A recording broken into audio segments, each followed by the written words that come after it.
Massive fucking bear. I'm recording.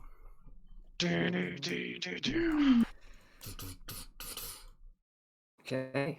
Right, we all ready? I am ready, sir. Mm-hmm. So, last time, you assaulted Fortress, as Tom has named it, Fortress Big Slug. It doesn't have an official name, but I think that works Big pretty Marge, Big Marge, call it Big Marge. well. What was it? And you forced your way into the base. You wiped out most of the minions. A large orc named CORMYR, and a much smaller, more conniving little goblin, who he never learnt his name, but his name was a little slugger, and I think he caused your group the most hassle out of all of those little guys. I think he gave Lewis a stomach ulcer. Jesus. Yeah. Right before the end, you found Slugger pretending to be asleep in his room. He didn't know who had won the battle, but he'd clearly heard it and wanted to give whoever came into the room a bit of a surprise. So yeah, you've reached a big man himself, trying to get retribution for Toby Legrand. There's a massive weapon room which you identified last time. You're right where you needed to be for your quest, and there's only this final hurdle to overcome. But it's looking a bit precarious with Pierre a little bit isolated next to Slugger. It's not great in the turn order for him. And I think we should probably get right down to the battle itself. But I have one thing to mention first. Yep. In this campaign, I'm going to be implementing a weather system. Where after each long rest, I'm going to randomly roll, and based on the little table I have for the season of summer, the weather changes each day, and each season has its own little effect. So if you look at the top at the moment, it should say weather, summer, raining, and then if you click on it, you should be able to see the effect rain has when you're outside. Interesting. There's a lot of different. Well, I picked rain because I said it was raining last time, but when you rest after today, I'll randomly roll and it will come up with a different weather effect. The anti-ember. Yeah, but there is one where it's boiling hot and it actually helps ember as well. Oh, shit. That's actually really cool. I also thought, like, if you look at the rain one itself, if you attempt to take a long rest without cover, that's quite good because it forces me to make you do survival checks where you find better places to rest and things like that. Yeah, cool idea. I like it a lot. Yeah. But the time is not now for that because you're inside and it is Diligence's turn first. I'll let you just accustom yourself to the positions you are in. No. Diligence has a plan. And she will now where's my enact it. Bardcore X gonna give it to you? X gonna give it to you. Gonna give it to you.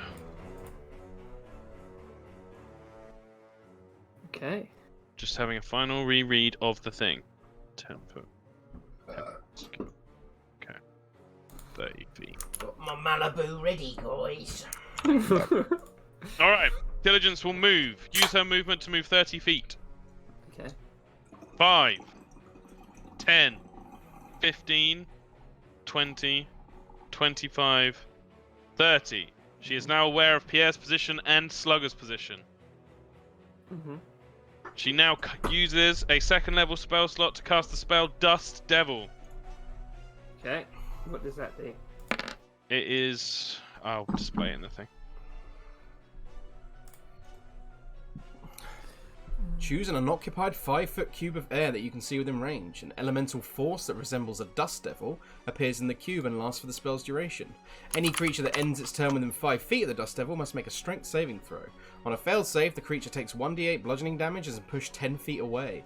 On a successful save, the creature takes half as much damage and isn't pushed.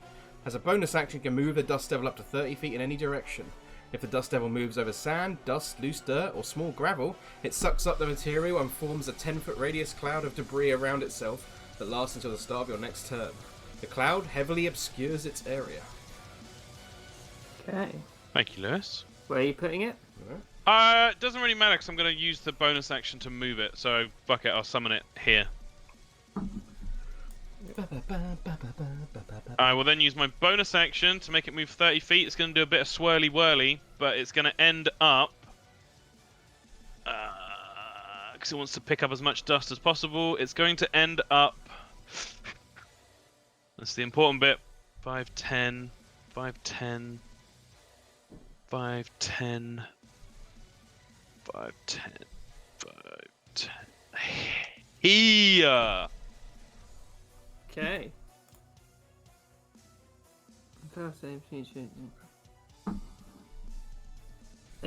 Ends its turn. Okay. Well, it's the second part that's important. Oh, hang on. As a bonus action, you can move the dust devil up to 30 feet in any direction. If the dust devil moves over sand, dust, loose dirt, or small gravel, I'm banking on Slugger not being a particular homebody with his cave. Yeah, it is pretty loose ground, I'll say that. It sucks up the material and forms a 10-foot radius cloud of debris around itself that lasts until the start of my next turn. The cloud heavily obscures the area. Okay. Obscure. 10-foot radius, right? 10-foot radius from where it is.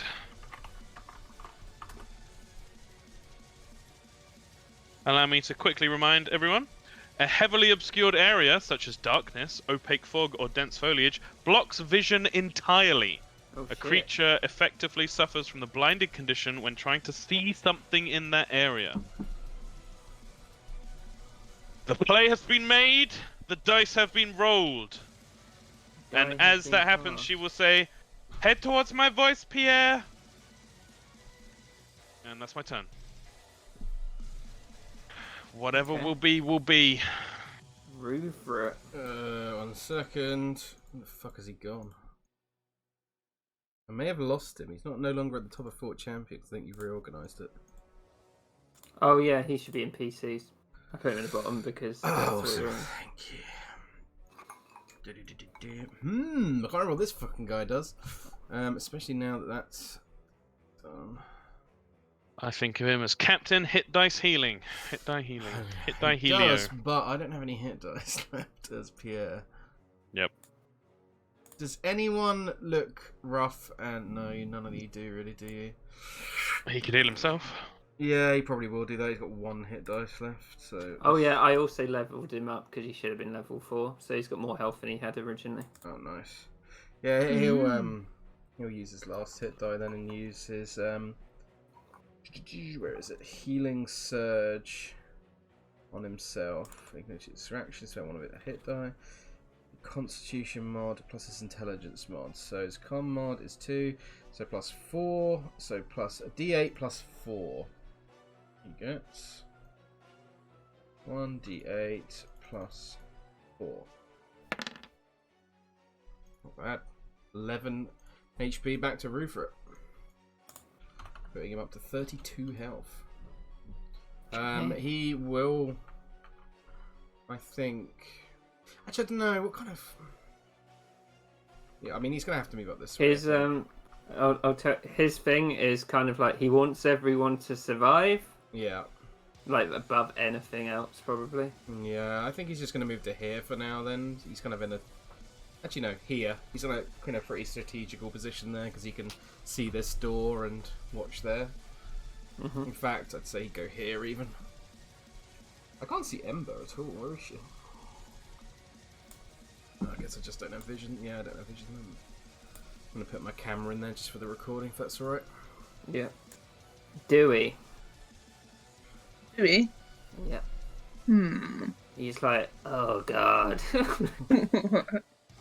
I mean... Oh god, I forgot the god's name.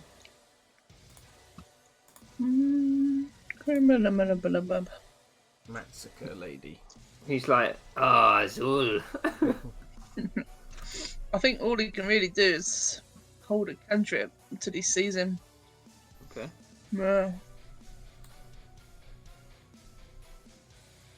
Would that even be in range? What is it? Oh, 60 feet. Yeah, it probably is. Yeah. Oh no, you can't see him through the dust. Yeah. Hold a cantrip. Rodri. She points over here. She moves first. She sees the. I assume this is heavily obscured, right, Tom? This whole Heavily area. obscured. Yep. Yeah. Just looks like a swirling mass of dust and debris. She's just like, oh. And she points for her dragon to go in front of her. And they're both going to hold attacks in case anything comes through the door. Yep. Joan.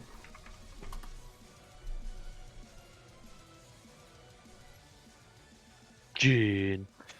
Yes. I don't know how to find out about that thing, Tom. Ask him. That's what he's there for. If you want to keep it secret, then whisper it. No, the Sun Falcon thing. So, let me just have a look. She can use an action to turn into it anytime she wants. The Sun Falcon itself is in Joan's folder. Oh. Yeah. So you can sort of see what it does. It's got an ability called Aura of Radiance. Each creature is outlined, so you can sort of see where they are if they fail a dexterity save. And any attack roll against an affected creature or object has advantage.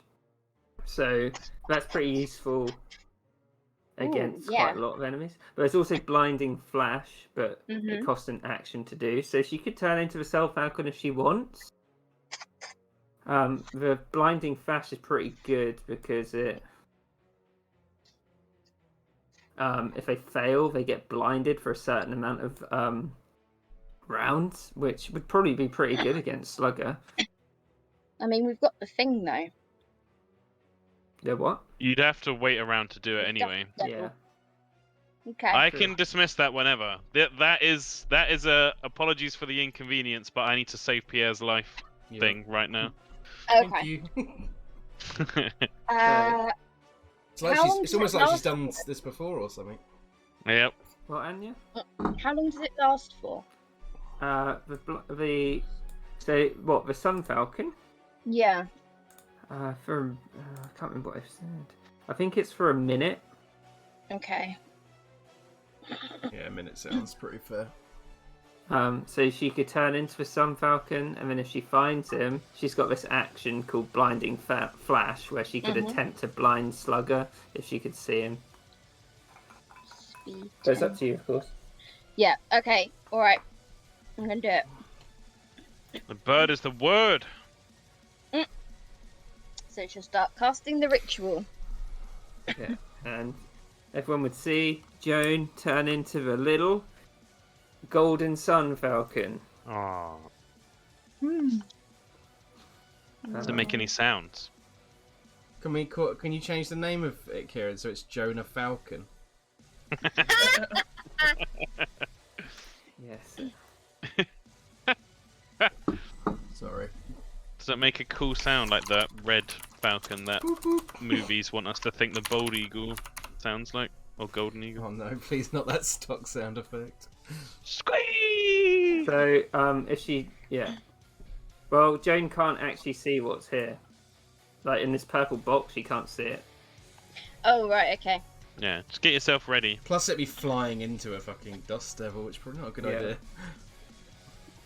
I'm not a smart man, Lewis. Leave me alone. It's okay. Smart bird. I'll put Joan on the G... Birdman. then you won't be able to see. We'll just say... Just pretend Joan's not there and you're Sun Falcon. Yeah. Okay. Okay. Yeah, that's me. Ember. Whoa, what's Joan doing here? Sorry. Bit dickhead. What is the height of these weapons? They'd probably provide low cover. Okay. To plus 2 2. to their AC. Then I'm gonna jump on top of one. Yeah. Okay. and ready an attack if she sees him. Yeah. Ready a firebolt. Okay. I imagine it like aiming like a little gun, like yeah. You hear slowly like, what is this? And With mantle as well, I think. he sort of, because he's in his bed, he rolls out the back. He's like, you get out of my fucking weapon room, you cunt! And he's gonna run round. He's like, fucking dirt! How does Kieran's Mike survive? Can't survive Beaver, but can survive Slugger. It's beyond me. This is his true form. And Pierre, can you do a perception check just for your hearing? Yes, I can indeed. Which I'm not great at. Nah. Oh, with a dust devil, you can't Yeah, really pretty hear. Noisy, makes sense.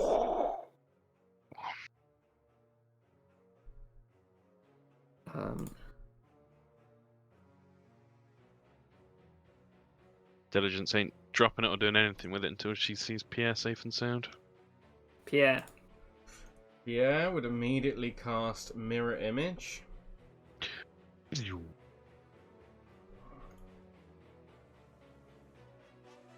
And then he would run towards the voice of Diligence to get to here before he could see. And he'd be sort of like covering his face and kind of coughing and splurting. And he would just kind of look in Diligence's direction and just be like, another one bites the dust.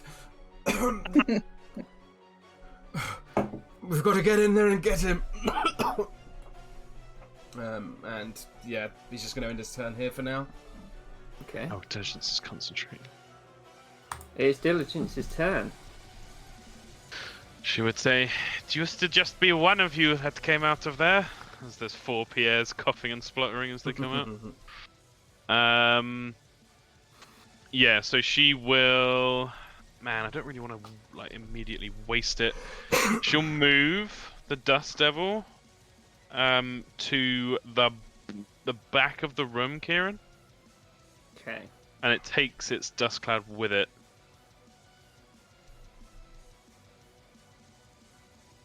Yeah. So you can see a large map of CORMYR as well as a load of different food. Shit. So that's her bonus action to move that. She's gonna kind of try and peer into the room. 5, 10, 15, 20. They heard him shouting, right? You can They don't know roll- where he's gone, but they heard him shouting. She heard him shouting. It might have been quite muffled through the Dust Devil though, Okay. 5, because it had to travel all the way through it. 5, 10, 15, 20. Just really want to move from there. She'd kind of call out to everyone and just say, I can't see him. He could be anywhere. Maybe in the cloud? Action. Just check I haven't got anything that would be super useful in this situation. This music's so fucking intense.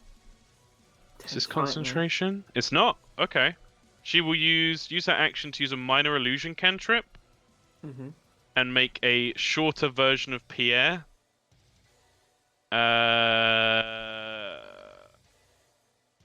Further into the room, like here. Tiny Pierre. There. Sure. Yeah. My name's shit. I Yeah. mean, it's only it's 5 foot limit on the minor illusion, so. Oh, you're not that much short then. In fact, Diligence is smarter than that. She's got high intelligence. She will make a normal-sized Pierre, but it has no feet. It loses like the bottom foot of it or something. But it's Okay. the right height. Every part of it looks normal, but it just cuts off. It just stops happening. I'll put Like for the last bit. the purple thing on, and that's the real Pierre. Oh Okay, yeah. that's the fake Pierre. The other way around. It's gonna be a That is her turn. There's gonna be a moment where like grabbing each one. It's like I don't know which one to shoot. Rupert. It's currently 5 Pierres. I think Rupert would want to open this door to see if there's any potential threats coming from there. Actually, no. He's smarter than that. I feel like Rupert's not an idiot, right, Kieran? No, he's not. I think he'd actually move round to here, and he's just going to try and push this and just barricade the door with it for now. He wants to move it round like that, if that makes sense. Like Yeah, I mean it's got wheels. It'd be easy for him to do that as his action. yeah, that's what he wants to do then. Nice. I'll draw I'll draw something. Okay. Whoops. Do we? Dewey still can't see anything. I suppose he'll just walk up. Although, Diligence did say he could be in the dust cloud, right? Yeah. Can you do a cantrip into a dust cloud? I mean, you can't see anything in it. No. You just shoot in randomly, though, right? Yeah. I mean, you could. How many spaces there?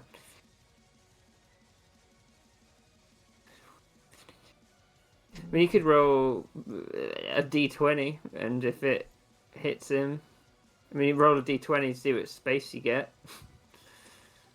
Yeah. Yeah. Do it. Ice cream. So I'm going to say this one at the top here. Yeah. But if he shot it out, it would just go into the dust cloud. Yeah. I suppose he Okay. doesn't know what it's doing. Yeah, No see, sound of Boxing. belligerent orc. Yeah, if he uses action, he's definitely not in this space up here. And then I think he'd move up. Like, with Rupert.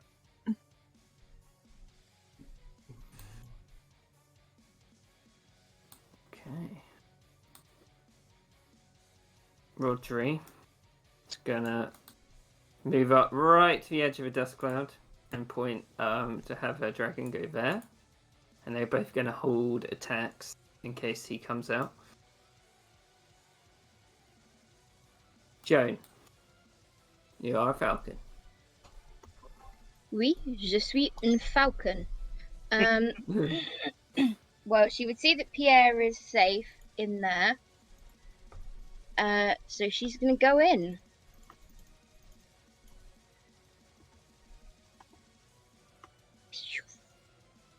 Wait, what? Where has he gone? We don't know. Is this what happens when I don't pay attention? We don't know either. That's why you got to You- pay attention. You to can slugs you big can plan. see anyone in that room can see there's a door there.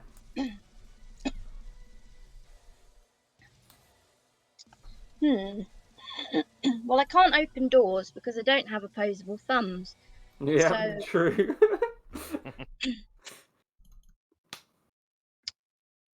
I don't know. Thoughts, guys? Just hang out, take the dodge action. Yeah. Panels? Yeah, but I don't know what to attack. No, I'm joking. You can dodge. Yeah, I'll just Yeah, do maybe dodge. dodge or hold an action. I don't know. If he comes out, you can blind him, right? Yeah. Would But it? I don't want to blind The Rodri. hold and- the blinding action is once per day. Oh. Yeah, would it Oh, work like right, a okay. spell? Like if you held it, Yeah. it would use it up. Yeah. Oh, Yeah, yeah. Okay, okay. I won't do that then. Plus, I don't really want to blind Pierre/Pierre. I think it's a slash cone. Rodri. Do you know which one's the real one? No. It's a Even yeah. better. So My when plan. when you do want to do it, Anya, it's a 20-foot cone. Oh, a cone. Okay, So I thought if it you was just see within him, you can 20 foot shoot it. radius.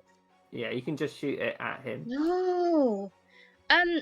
I'm just gonna hold a Talon attack if he comes anywhere within range. Okay. Ember. Ember, still can't see him. But she saw Dewey throw some ice into the cloud, so she's going to do the same thing. Oh yeah. Okay, roll d20. 1, 2. Yeah, so you shoot the end of the bed, and there'd be no reaction, so you can probably assume he's not in the bed. Yeah. She also jumps down and is going to climb up to this one up here. That's it.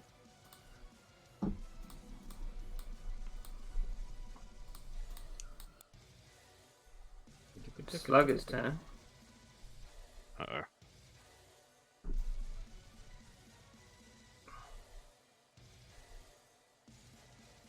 Just burst through the door with a machine gun.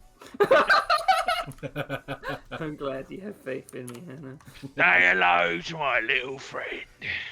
Um, For fuck's sake. so,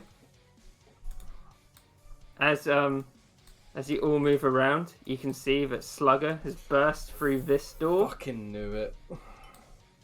He's used all his dash though, and he's like, "You all get out my fucking weapon room!"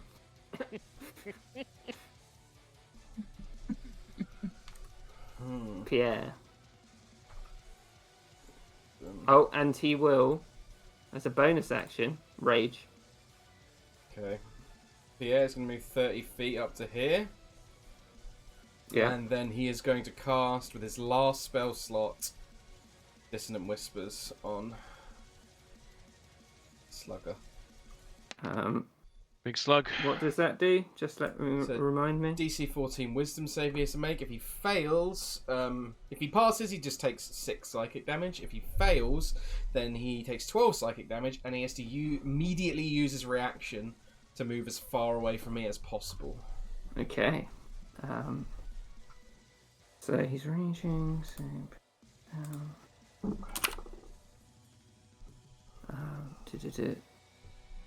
I assume, yeah, it's not charmed or frightened, is it? And frightened, yeah, it is frightened. Is it the frightened condition? Uh, Oh my god, that -1. no, it's not actually. You're right, it's not. Yeah, I think it still works, Kieran. Maybe. So he fails, but he has mindless rage. You can't be charmed or frightened while raging. I think, like Tom said, it's not the frightened condition. Yeah, it's a bit of a weird one. It just says Okay. must immediately action to move as far away as his speed allows. From Pierre. Yes, from Pierre. Okay. Oh god. So he takes 12 psychic damage. So that's Nice. Big hit. not reduced. And then he uses his movement, right? Indeed he does. And it's not forced, so I can take an opportunity attack. And I looked it up, and you can take reactions on your own turn. Yep. Which means I will attack with my... Was it your full movement? Uh-huh. It is, Kieran, yeah. Okay. There we go. As if you were moving normally. Oh, jeez. 19 to hit. It hits. I will expend a Bardic Inspiration die to make it a defensive flourish. So I will add a d6 to the damage and my AC until the start of my next turn. Slugger. Fuck. I assume he can use a reaction, right? No, he just used his reaction to yeah. run. Oh, yeah. Okay, fair enough. Very strong spell. It's a good one. So he takes 1 extra damage, and he takes 12 points of damage in total, halved obviously to 6. So you can see that the damage isn't as effective as you think it normally would be. His like huge hide and his crazy, just blood is going everywhere, but he doesn't seem that phased by it. Fuck. Does that mean it's fucking double halved with his rage? I'm scared. That's Pierre's turn. Diligence. Hoping for better. Oh, god, scary. Okay. Diligence is 1,000,000% moving away from Slugger. 5, 10, 15.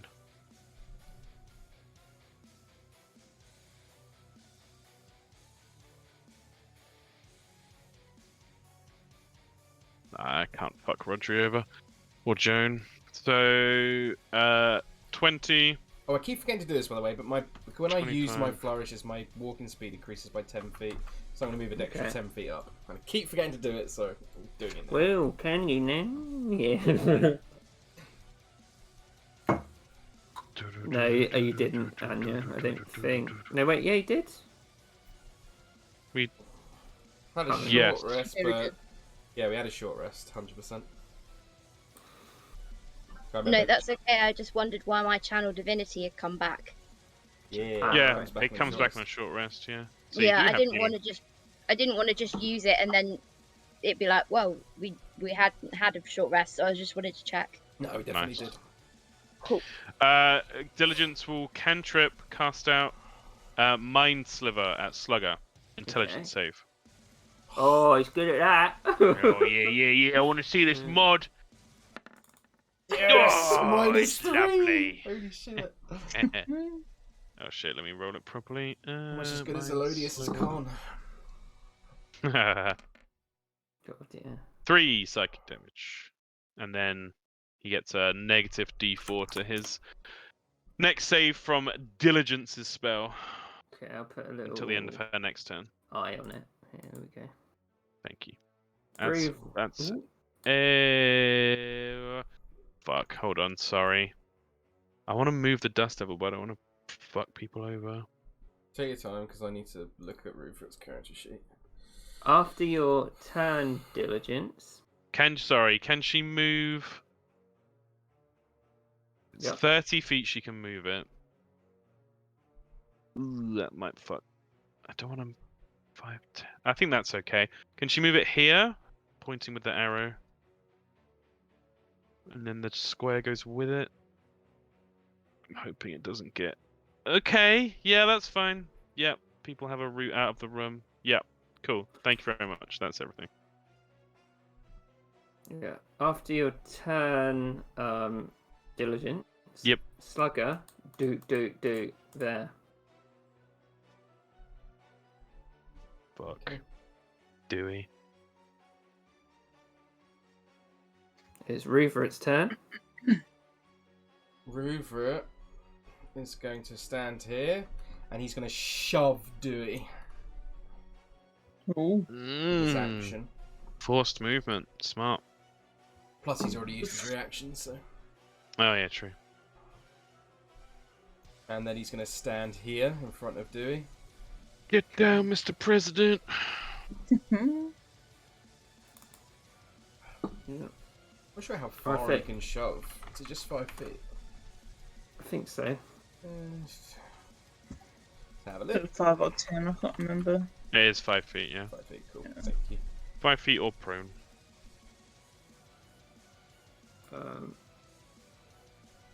Right.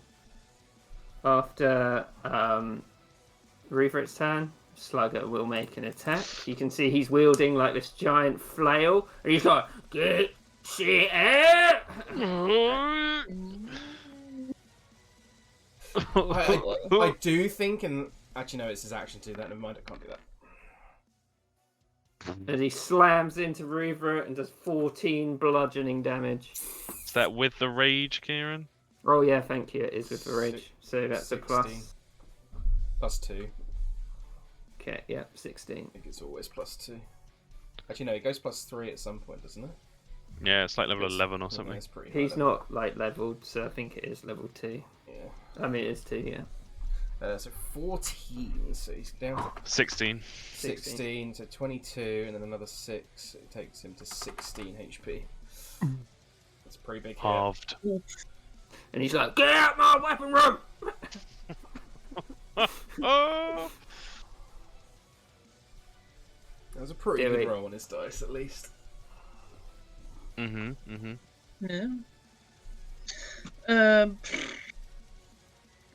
Dewey. Well, Dewey's backing off, first of all. Way over here. He's got 5 more feet. And he will Ray of Frost, I think. That's all he's got, really. Slugger. Zippity zap, do. Hey! Yeah, it hits. Ooh. Nice. It reduces speed by 10 feet until the next turn as well. Yep. Very nice. And you hear the slugger just be like, "Fucking ice cream!" 5 more feet as well. I was thinking, Kira, when we come up to see you in October, that I'm probably going to run one of the little quests from Rime of the Frost Maiden for you guys. Ooh. But now I'm just thinking the whole time we're going to be like, ice cream.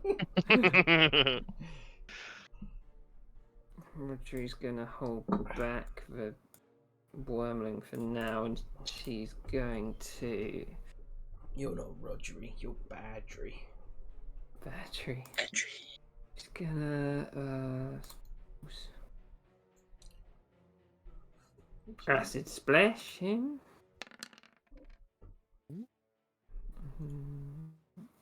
Oh. Slugger. Does he get a minus from the Mind Sliver? No, that's only No. on Diligence's spell. Is it? Mm-hmm. Think so, yeah. Well, if it is, I've been playing that wrong. I will reread it. Might not be, actually. I think that might be right. Ah, fuck, it does! You stole Yeah. my 1d4, you bitch. That's fine. Yeah. Alright. That does actually make sense, because that spell would kind of suck if you couldn't combo with other people's stuff. Yeah. True. Jonah Falcon, it is your turn. Jonah Falcon, my best Booker! Jonah Falcon. Oh god, is it worth blinding Rouvret as well, just so that Slugger's blinded? How much movement do you have? Yeah, you can angle it. 60 Angle that feet. shit. Yeah, but it's a cone. 60 angle a cone. feet. You could land. You could just go here, and then angle it like Oh that. yeah. Yes. Because you're flying, so you're flying above this shit. So you'd see this falcon just come flapping out of the out of this alcove bit, extra room, and you'd see it just do this see this blinding light come out of it Okay. So in that direction. By spreading its Okay. wings wide, a sun falcon can blast a intense wave of heat and light in a Slugger 10-foot gets a cone. con save. Oh, jeez. Jeez, Rodri, a minus 1d4 would be great. Oh, shit, he rolled a 2! So he takes, I think it's 1d6 fire damage.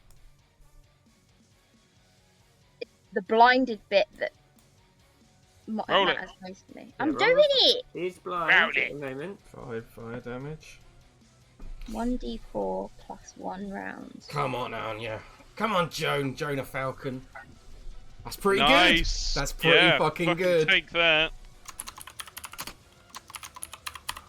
My god. I just got converted to a Monitor. That is my purpose in this game. Praise be. By the light of a Monitor, the Right. sinners shall be blind. You're burning the monitor's light, Jane. Ember. Oh, jeez. Ember is just gonna stay where she is, I think. Actually, no, range stuff is better. Say, you sure? Just gonna heat from this time. Heap over here. And she will do a scorching ray. Okay. All 3. One slow. First one. Mm-hmm. Go on, Hannah. Blast that light. With advantage, because he's blinded. Blind boy. Oh. Blinded is super good. Oh, same. Oh. Anna, you meant to roll better Yep, on the so second one. That one flies past him. He's like, "What?"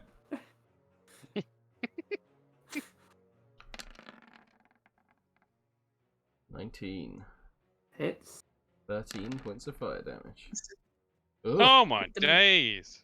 That That was... misses. God damn.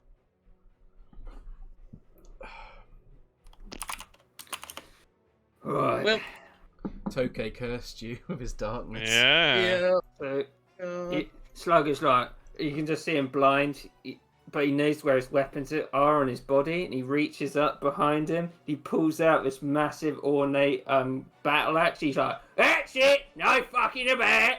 And he's gonna start reckless attacking, just Yep. at Ruvert. Straight Yep, roll. smart.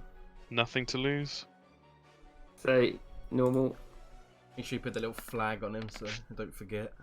Great X +2. Just gonna check Ruvert's character sheet to make sure he's not got any kind of parry shit, because I don't think he does.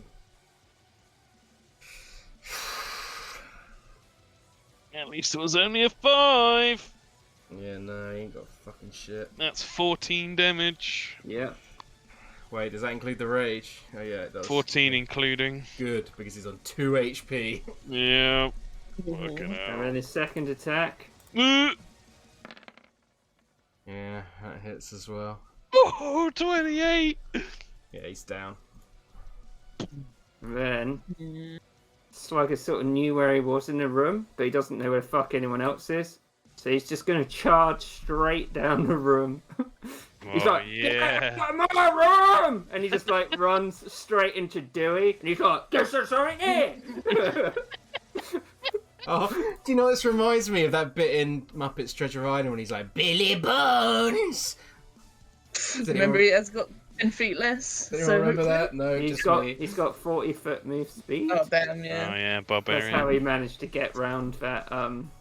He'd be like bend so here though, quickly. right? Because he's on the weapons. Well, right he there. was here. He probably would have gone like that, Yeah. though, right? Yeah, that's fair enough. So Pierre's turn. Okay. Christ. Okay. Fucking whirling dervish just going down the aisles. This is what Pierre would do. Fucking hates Slugger, and he wants to also listen to his good friend Liana and tell him to save his friends. He's going to make an attack with his rapier with advantage because of his blinded. Nice. 18. Yeah, it hits.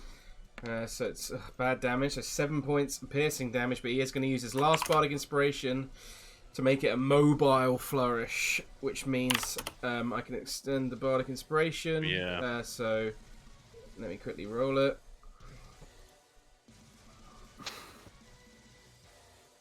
It means it takes 3 extra damage, and I'm not halving this, by the way. And then I am. Yeah. okay, awesome, Okay. thank you.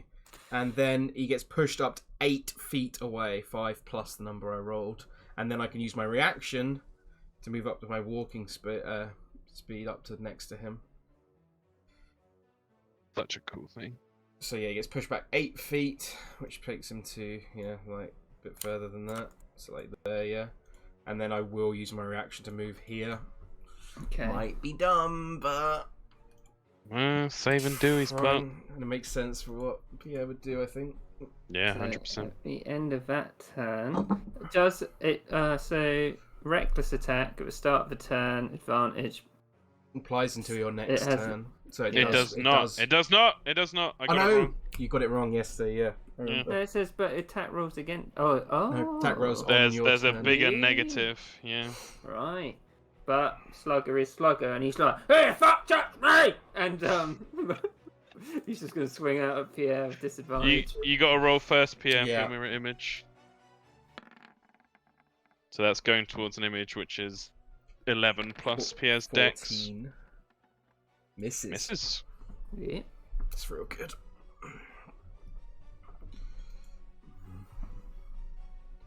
Diligence. Whew, okay. He is blinded, so Diligence doesn't need to do that, which is real good. She can save that spell slot. Big plays from Joan.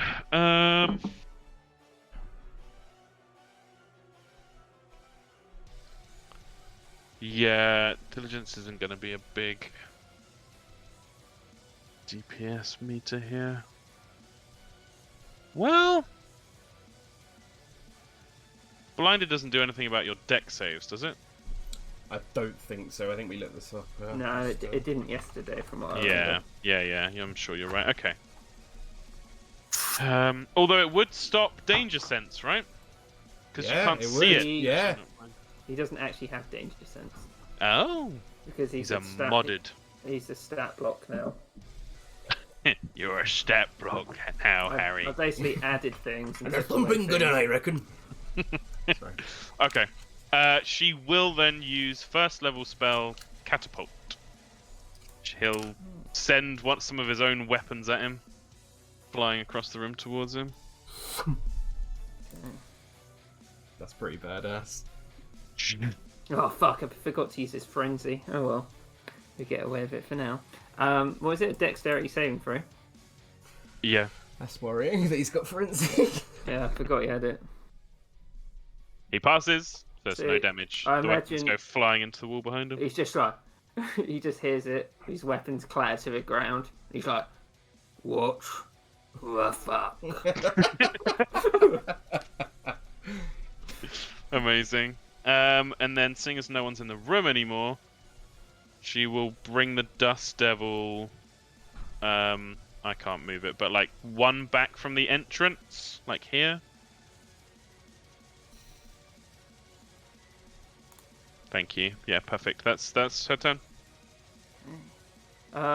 Constitution saving throw for reach throw and a death saving throw. Oh yeah, injury check. Yeah, con save. He's not proficient in con saves. The con Nice. save is pretty good. Death Yep. save. It's even better, it's a nat 20. On this sheet. I worked out the other day I'm by sorry, I'll reading just something, so I didn't actually work it out. But you have a 60% chance of surviving if you go unconscious. Yeah, 60? it's weighted Yeah, in the because, favour. The jumping up on the D20 and the only 2 saves on the 1 actually tilts it. Mm.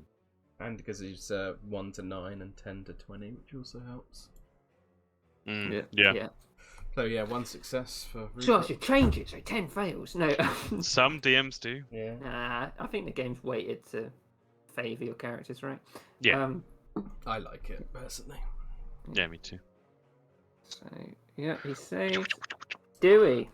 Nice. And if you've got an enemy that's vindictive, like if someone's unconscious, they can just kill them like instantly, pretty much. Yeah, demolish him. Dewey's running the fuck away. Getting up. It's there. No, Dewey. You just have to do it again, don't you? Oh, I've closed this thing. Advantage, remember? I keep Oh, closing yeah. Rubric's thing. And he does have cover from the weapon racks. Oh yeah, Yeah. yeah. Come on, Mr. President. He's like, this one's better ice cream though. Mint choc chip. Ooh. Yeah, it hits. Yay. Oh, nearly a 1. Zap. Right, Rodri. Can't quite get there. Need to remember to keep track of any rounds he's got left on the blind. I put it Oh, you did. blind put it in slug. there. Yeah, nice. Blind slug. Show me there. Was it 5? I thought it was 3. Rolled a 3, so it was 4. I've 4 Oh. in total. I added the 1, so it should be 4. Yeah, thanks. She will acid splash him again. She can't quite get there. Hmm?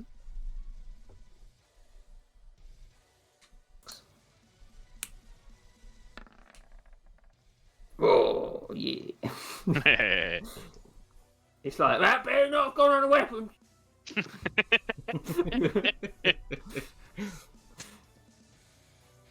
Joan. A falcon.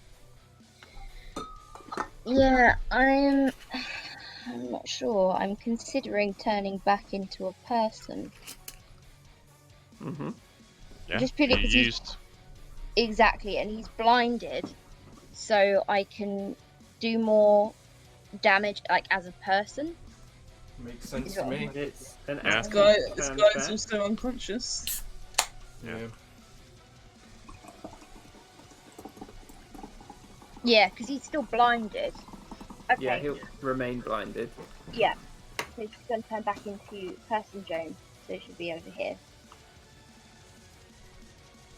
On top of the then- racks. Well, I imagine her just like flomping down onto the floor because she's just turned back into a person. And I can't make it do the thing. I can't remember how to make it do the thing. Oh, like that. Alt. Yeah, I don't alt. I never managed to do it just quite right, but she's going to attack him with her flail. You used an action to turn back, Kieran said. Yeah. Oh, damn. Do a, Okay. Spare the die in an action, or is it? Oh, but bonus action, spiritual weapon. Mm. Mhm. The last spell slot. That doesn't use a spell slot, does it? spiritual Yeah. weapon Yeah, it does, does. yeah, of course. Because you're resummoning it. Oh, damn. Well, I can't because I don't have a second level spell slot. What do you have left? What spell slots do you have left? Literally one first level. That's it. Could use it on Rover if you want to get him up, but it's totally up to you if you want to Oh! save it for. I mean, healing word you could use. But it's your call. I mean, that's your last spell slot, so I totally understand if you wanted to save it for something more dire. Everybody else looks like they're doing quite well, though. Yeah, I think Pierre's the only one that's hurt. Okay, and I still have my channel divinity, so she will do healing word on Rubrep. Okay. If you did want to flank with Slugger, the healing word does have like a 60-foot range, I think it is. And so you could Oh, stand yeah. Because you're Yeah, shouting yeah, it. yeah. Get up, Rupert. So she would do that. Nice, good Just play. as well somebody else knows how to do this way better than I do, innit? 8 Okay. points It's all of learning. healing. Okay. So Ruvik gets up and he's like, oh. You're definitely getting better at Life Cleric every time you play, to be honest. It's hard. I'm used to just being like, ugh. At times. It's fun. I think it's really rewarding, though, once you get the hang of it. You just I'm did not it, love. liking this whole, like, not just thumping things over the head Yeah. and killing them. Like, The Nigel style. it's bullshit! Is that the end of your turn? That's the end of my turn. Okay, at the end of your turn, Slugger will use 2 of his legendary actions Uh-oh. to make a sweep attack. So he's going to hit every creature within 5 feet of him. Mm-hmm. So first we'll do Pierre. It's with disadvantage still because he's Wait. blind. Gotta roll this first. Nope, it's hitting for me. 13 misses, though. Okay. And then against Joan. Gotta roll real well to beat her AC.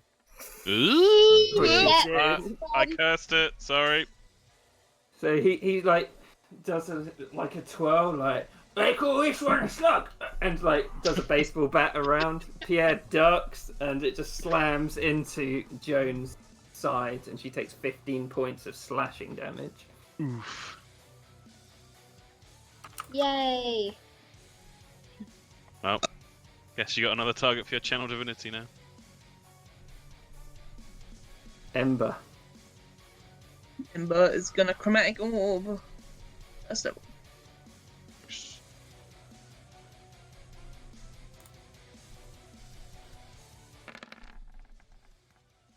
It hits.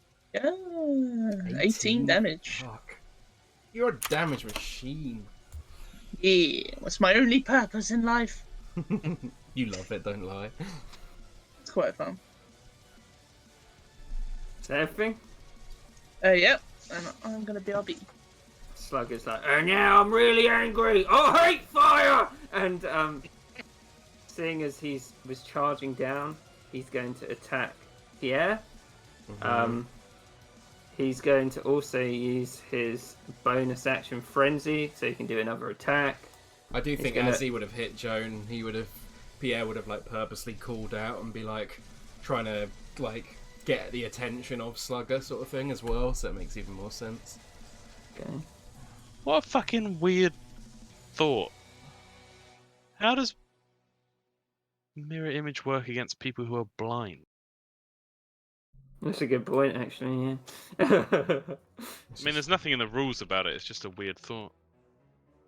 Yeah. I suppose you could just randomly like hit one of the ones by accident, Mm-hmm. Mm-hmm. Yeah. because they're always like next to you, aren't they? So And how would it work with blind sight? That's another Mm. question. Yeah. Anyway, he's doing his Oh, attack. sorry. again. No, there Yeah. is a thing in the rules. A creature is unaffected by this spell if it can't see. Oh shit! Oh, nice. Thanks, Tom. Fuck. I don't think it's actually made a difference so far, so it's all right. So he's going to do his reckless attack against Pierre. Uh-oh! Uh-oh! Oh, God! Tom just killed my character. And So that's much more damage than it looks. 26. That's 20. 28. I'm down. Yeah. I imagine he just like smacks Pierre, and he hears the weapon racks like clank, and he's like, "Let's run down!" And he's like, "Someone behind me!" And swings out for Joan. Oh god. Oh my God, he's going wrecking mode. Yeah. Now do you see why when you said why I said, "Oh, I'm worried about this," and you were like, "No, we got this, Tom." It was going well. And then Was one it? more attack Yeah, it against was. Joan. Oh god. This should be well. with disadvantage. I just realised these should be with disadvantage Why? because he's blinded. No, he's He's reckless. reckless. Oh, he's recklessing. Fuck! I'm an idiot. Yep. Jones So- down. Oh, well, Romeo and Juliet just went down. He like turns around to where Joan is, and he's like, "Which way?" And I'm gonna roll to see which way he goes. So I'll do 1, 2 up, 3, 4 down. Down. And he like steps on Pierre, and he's like, Just Mirror Image is not gone though, is it? Still. No, it stays. Con saves for both of Oh, you. you're right. Fuck, man. It's just a D20, isn't it? Straight D. No, No. con save. Not death Oh, save. con save. Sorry. Yeah, I'm fine. Oop. Joan's fine. Fuck a doodle dandy. The thing with the great axe, he was only going to get it out when he was in a lot of danger, but since he went blind, I thought he'd get it out early. Yep. Get it motherfucking out. If somebody, What happened? anybody has some healing you can give Joan, please. So I don't know if Rupert, we have so any. the guy, right? He's a you, healer. Do you have any hit die, Joan? This is No. super important. Fuck. That's real bad. Yeah, he can't get people up without hit die stuff. He can stabilize Joan, but that's it. Oh fuck. Slugger is looking pretty Ember has a bad. potion of healing. That's good to know. Yeah. All right. Operation is now keep the damaged turret alive Yeah. and let her burn him down. All right. Pierre, death saving throw. Nat 20. Yeah. Fuck. Toby's spirit is with you. Pressing it. It is not yet time. Fucking yes, Toby! No. He's just gonna get to his feet and just be like, "It won't be that easy." Slugger's just like, who the fuck is it? God. Gosh. It's not an awful lot I've got. Just quickly looking. As his bonus action, Pierre is going to pull off his back and he is going to hold up Toby's shield in front of him, which raises his AC. But He has got some disadvantages now to using that because he's not proficient in shields. But he's making a last stand, as Toby would have wanted. Yes. And he is going to Label shield. swing in with his mastercrafted rapier. Oh my god. Makes sense based on what just happened. Doesn't hit. Yep. Yeah, he's holding his ground though. At the end of your turn, Pierre, Slug is like, "Oh, someone's back up!" And he's just going to do his sweep attack. Yeah. First against the Black Dragon.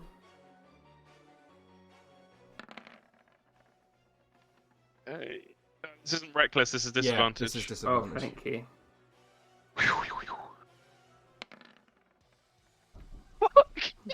Fucking hell, guys! Okay, I'll take the higher one. And you just hear, "Ah!" And you can see Roderick's like, "Ah!" at the back. And one against Pierre with disadvantage.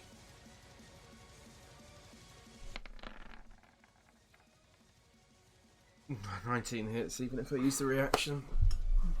Yeah. I'm down again. So, con save. Yeah. He's got a +10 modifier, so but he is rolling quite well. He does look damaged though. Let's Oh god, I thought I was Fucking- going back up. No. Fuck let's me. fucking do it. Diligence. Okay. She doesn't have the capability of going like big damage mode. That's on Ember. His What can she blindness is do? about to wear off, right? No, he's still got 3 turns of it.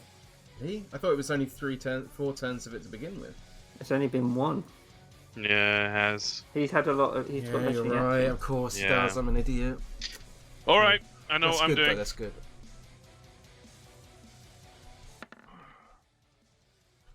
Ooh. If only that was a damaging spell. Still hits So- with a nat 20 though. He reaches out. No, Oh. that doesn't happen now. Oh right. The basically, if I hit with it, I get 1 guaranteed turn of it. But at Okay. the end of his turn, he gets to make another save. Okay. So until the end of his next turn, he deals half damage with strength-based weapons. Ooh, very nice. Oh. Her heart is fucking pounding. Fuck, man. Strength-based weapons. What's good for being weak? This thing. So at She the end of- will move. No, she's gonna stay in front of Dewey. No, she's gonna move in front of Ember. End of Oh, Diligence's Jesus. turn. He's Yep. going to make one attack against the dragon on dragon. Didn't he use both his legendary actions? He's with got his- 3. It's Oh, got 3. shit! Sorry. Disadvantage, Kieran. Yep. And with that, It's only 4 It- damage. oh, Yeah, no, 4 thank damage. you for reminding me. He's like, Oh no, it's not. He's raging. It's 6 damage. No, Raven. Oh yeah, thanks. Still up? Wouldn't it be? Wouldn't it be 5 damage because it's halved? No, I think the rage is Oh. flat on top. I think. I think it still is, because it's like the rage increases the weapon's hit, right? Yeah, Like the maybe you're weapon's right. damage. Yeah. Yeah. So dragon looks weak, but it's still up. Whew. Oh, don't say- oh. Rue for it. Rupert's going to bonus action mark Slugger with his Druid Analyst, which lasts for 1 minute. And then his action, he is going to use his Stabilize on Joan. Nice. Okay. Uses Touch Living Creature, press 0 hit points, becomes stable.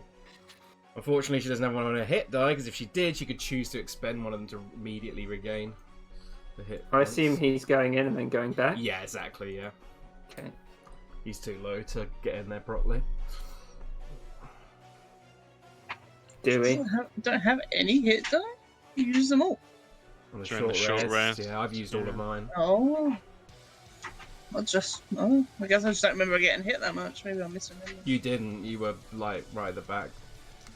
I didn't. I mean, Joan but maybe I'm wrong. Joan definitely got hit quite a lot by Little Slugger. Yeah. Yeah. Oh. It looks like it came yeah. around the corner and freaked out. Yeah. He did so Big much boy. damage. Ember. Can I get away with? Can I get away? Oh no, it's not Ember. Stu. Is Dewey smart enough to have brought healing potions with him? Does he have any in his inventory? I can't see his inventory. Oh yeah, I let me don't know look what it he up. has. I've got his inventory here. One sec. He has one normal healing potion. Ooh. Get your ass over there, Dewey. Alright, Dewey, time for some cat-like reflexes. Jump. Jump. Jump. Jump. Oh, you have to. What's his jump height? Well, I assume Ember's been doing it this whole Assume time. jumping? So I assume. Well, I assume it's like. He's got a climbing However speed. that It's one. kind of. Oh, he's got a whatever. climbing speed. Okay, that's Yeah. fine. Yeah. And he'll give Joan a potion. Ooh. That's Good really timing. big. Yeah, really good timing. Joan a Oh, potion. thank So you. I'll just roll up from Ember's one. When's his next turn? Ooh, good Okay. heal. It's not so bad. Oh, that's pretty good. And he's like, 9 healing Ember. "Come on, Joan, you can do it." Come on, Joan Ree, you can do it. Very funny. Thank Yeah. you. Thank you. Fucking hell. Rodri is going to order her dragon to disengage as she sees that it's really fucking weak. Chosen of a monitor, born in Just gonna- 1494. Move in and stand over Pierre. She cast a spell last time, so she gets. Let's go, Rodri. Fuck him up. Come on, Rodri, you can do it. And she slashes in. Should've- MC acid, Longsword. Oh, Mastercraft. Should have been with advantage as well to see if she crits. Oh yeah. Thought that was her fucking DJ name. So, MC Long. I'm gonna make a character called MC And it Long. even has brackets acid for the type of music she plays. Joan, it's your turn. Do I do it? I'm just gonna move myself Fuck to it. the side just so we can see that more properly. Do what? Heal Pierre? Yeah. So, Yeah. 5 healing to myself, 15 to Pierre. Thank you very much. Monitors Radiance. Where would I end up, Kieran? Because we can't share the Yeah. same space where we're up. Would you get an opportunity attack? No. Type I don't force. think Blind. very Doesn't fair. know what you're doing. Oh, true. I don't think that's very fair when you're getting up. Nice. Anyone? Is that everything, Joan? I don't think there's anything else I can do. Okay. Did you use your bonus action for any healing? Well, you've used all your spell slots, haven't I you? haven't got any spell slots. Yeah. Fuck. No. She's just a lady with a do you, club. Do you now. have any health potions? Hasn't she got I don't think so. Channel Divinity? She used She that, just used but it. that's an action. Yeah. Oh, okay. Do you have any health potions, Joe? Nope. Oh, fuck. Yeah, I can't think of anything else then. How is Slugger looking right now? Yeah, that's a good question. He is looking beat He's up. not, he's blind. Oh, don't do it. Yes, you're so No. funny. Ember. Oh. Hang on. Sorry, just recording a glorious moment of a spider catching his fucking mosquito, and it's beautiful.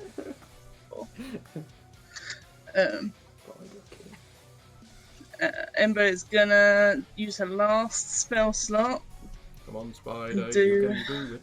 Chromatic Orb.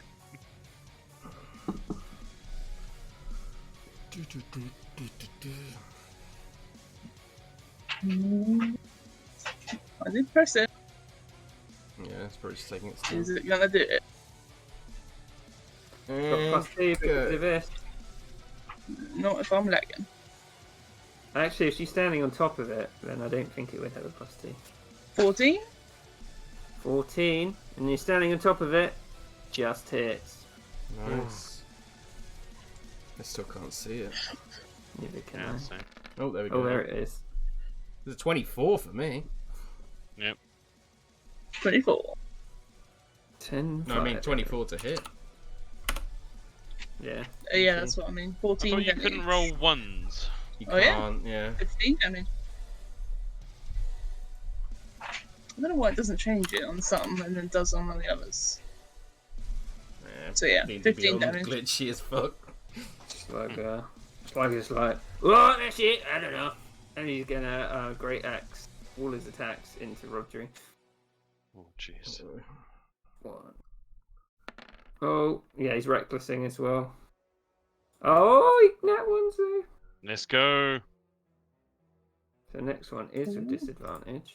Doesn't Hang on a matter. minute. Was mine No, at wait, it advantage? all No, it's not. cancels out. Yeah, I forgot. Oh yeah, you should have rolled yours at advantage. Yeah, good shout, Hannah. Let's see if it Six. crits. 16 just hisses.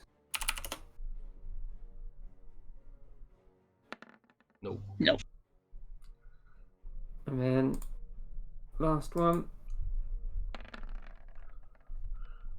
19. So Rodri takes these smashes into her, but she's still up. Yes, Rodri. Yeah. Wait! Those are all half damage, my friend. Yep. Oh yeah. So 5 and then Yep. 9. There we go. She's Wait, actually but with looking alright. rage, so 6 Oh and 10. yeah. 6 and 10. Yeah, I've already done that. Cool. Um, And then he makes a con save now. DC 14. 13. He'll probably make it. Just. Oh, just. oh shit! So Whoever it- took the... Oh, actually, it didn't matter. Doesn't affect him anymore. Okay. Did its What's- job, I'm happy. What's this? If it's not affecting him, the lower save. No, The ray of half- infliction. Damage. Oh right. Yeah. That's that. His muscles go back to being chunky. Just chunky. It's like when Armstrong in Brotherhood, like, does that thing where he goes, like the muscles. Mmm. Pierre. Love me some Armstrong. Yeah, he's going to move up to here through Rodri's space. How rough is he looking? Pretty bad. Yeah, he's just going to call out to him then and just say, when you end up in the 9 hells, you damn beast, make sure you remember who sent you there. Toby Legrand! And he's going to attack him. Yeah. 24 Yep. for... Ooh. Phil, do it. There we go. 8 points of piercing damage. Halved. So. Right, he's like, I don't even know what the fucking 9 hells are! And, he's going to use his sweep attack. Oh, Yeah. jeez. Oops, he's just got one. So against Pierre first. With disadvantage. Oh, sorry. Didn't need to press that. The Hobgoblin? He's a Hobgoblin? Yeah. Oh no. Whoops. There we go. Pierre. Yep. Misses. Yes. Parries it with Toby's shield. Ooh, God, Rodri. Full damage. Full This time I have 13 points of damage. Ah, Oh, Slugger, you fuck. diligence. Die. Ugh. Got 1 spell slot left. I'm saving it this whole time in case I needed it for shield. One thing I'm worried about is the lower he gets, maybe the more vindictive Slugger becomes. So he might Yeah. go for kills. He is also blind now. And he knows there's loads of you moving around. But he's also soon not to be blind, so we'll see. Yeah, but he doesn't know who's been hitting him. 4.5. Not so much that, just that if he's gonna die, it's like a caught an animal, isn't it? Yeah, I suppose. No, she's smart. Diligence is smart, so she is not going to do that. She's going to do Mind Sliver. Okay. Intelligence save, please. DC Big 13, rolls. 4 damage on a fail. Oh, he does it! Big brain! Taps his head. Yes, and... Fuck, I don't want to move the Dust Devil because I don't want to restrict our movement at all. That is her turn. At the end, Just like, come on, we got him! at the end of its turn, he's going to randomly attack either Pierre or Rodri. Doesn't know who's sort of where. Yep. 1, 2 Pierre, 3, 4. It's Yeah. me. Okay. Disadvantage.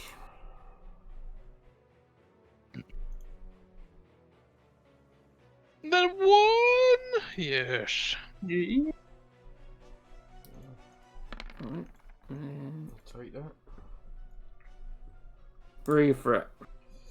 Root for it. He has marked him with his Adra Analyst, so he is going to use his action to make a crippling strike against him with his longbow. With Yeah. advantage, Yeah. so...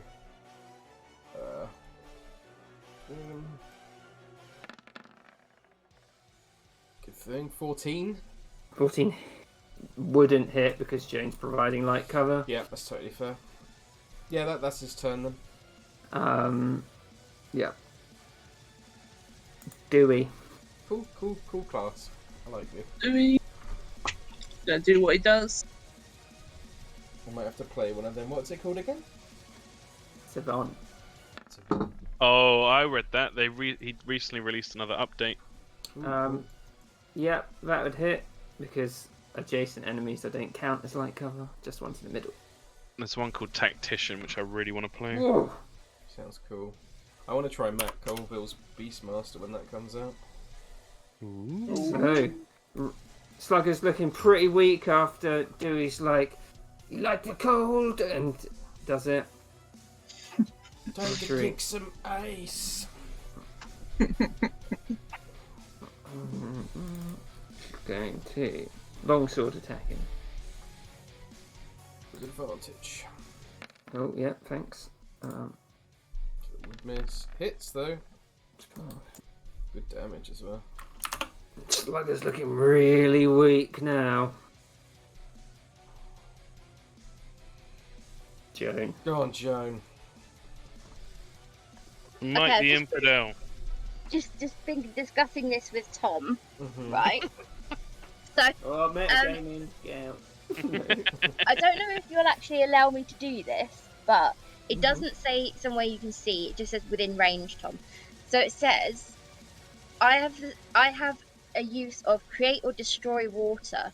You create up to 10 gallons of clean water within range in an open container. Alternatively, the water falls as rain.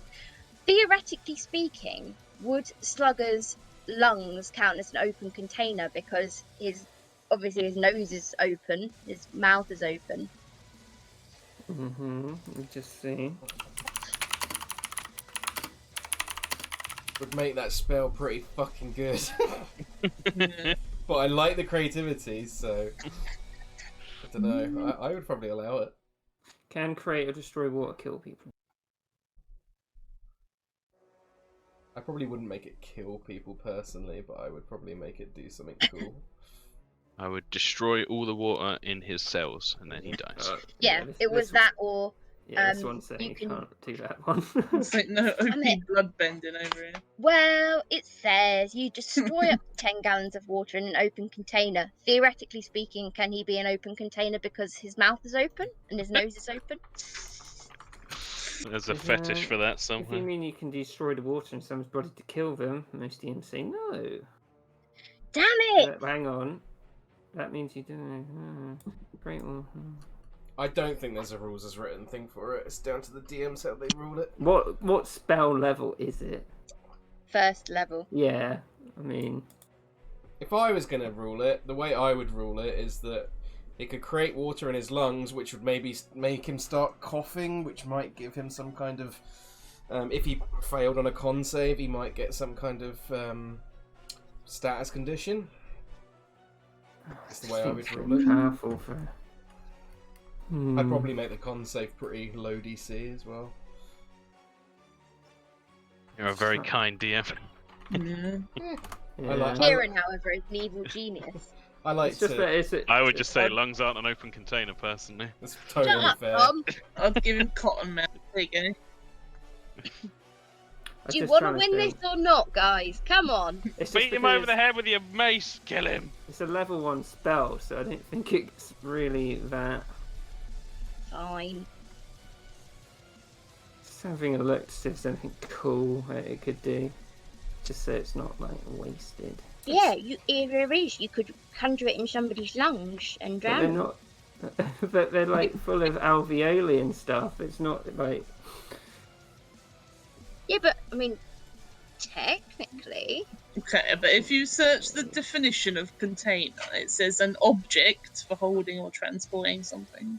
yeah, So- they're for holding or transporting something. It's Air, not. It's not an object. Though. and in this case, water. Trying to find Damn something it. cool that someone else has done. I like the creativity, personally. I would... I think that's just too powerful for a level 1 spell. Yeah. Because if you get like a little bit of water in your lungs, you cough. But if your lungs immediately are completely filled with water, Yeah.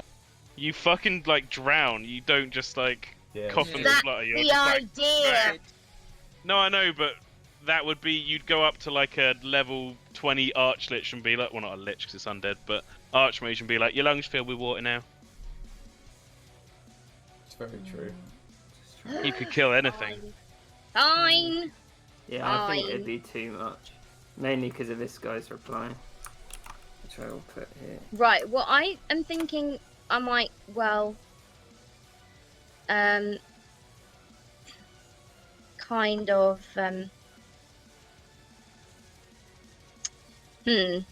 I'm gonna do a firebolt because that way I can stabilize anybody that goes down Okay.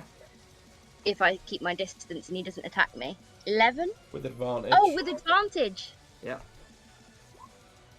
14. 14. Hit. Nice. 4. Oh, it's looking real bad. Damn it! You're gonna ruin my romance now because you wouldn't let me drown him. He's going down. Watch this. Firebolt. Firebolt. It's okay. What's going to happen now is that Emma's going to miss and he's going to crit Pierre. Insta-kill him. God, yeah, it could happen. Is this No, the it won't. advantage or not? Advantage. Oh, Hits. 6 damage. And with that, Slugger goes down onto the floor, but Oh, he's got with Urkish his endurance. relentless endurance, he gets Fuck! back up and he's like, "Fuck this!" And Well, Is that what you were saving that last thing for? what last thing? Oh, you have a little red dot on him. No, that that's was his advantage. disadvantage. Yeah, disadvantage. Oh, okay. I I thought rolled it a was net that. one. And he's gonna. I'm gonna roll 3 dice. 1, 2, Pierre. 3, 4, Rodri. Rodri. And Pierre. Rodri. Pierre. Rodri. Okay, so Rodri. It's normal because he's recklessing. Let's see if he takes it down first, though. Oh, you know Oh, ones, though. But Second one against Pierre. Misses. Thanks to Toby's shield. Rodri. Yeah.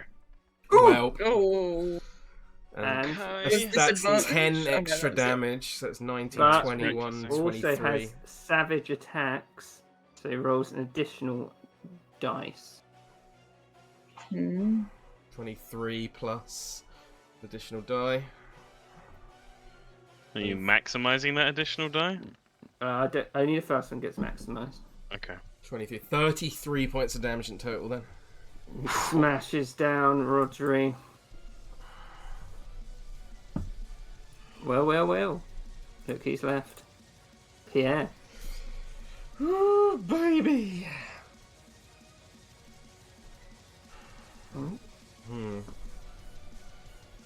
Get that last hit, Pierre. Yeah, Pierre is standing there. He's watched Rodri go down next to him. He readies his shield with the symbol of House Lebule upon it. And he looks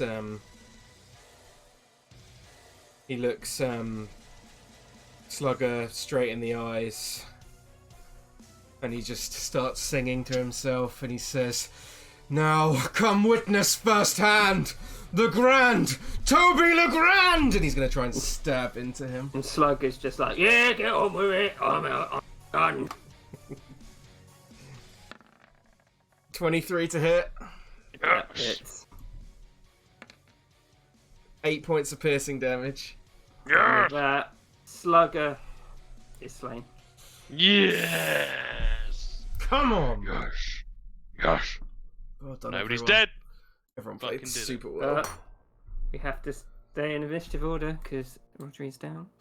That's very true. Actually, it doesn't matter. Ruvik can instantly do it before she even gets a thing. I'll do her injury check. Yeah, he can always get her up because of his cool shit.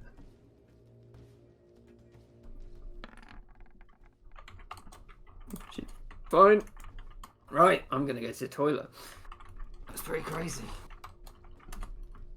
God. There you go, the romance is still on. Ooh, baby! Potentially. Ow!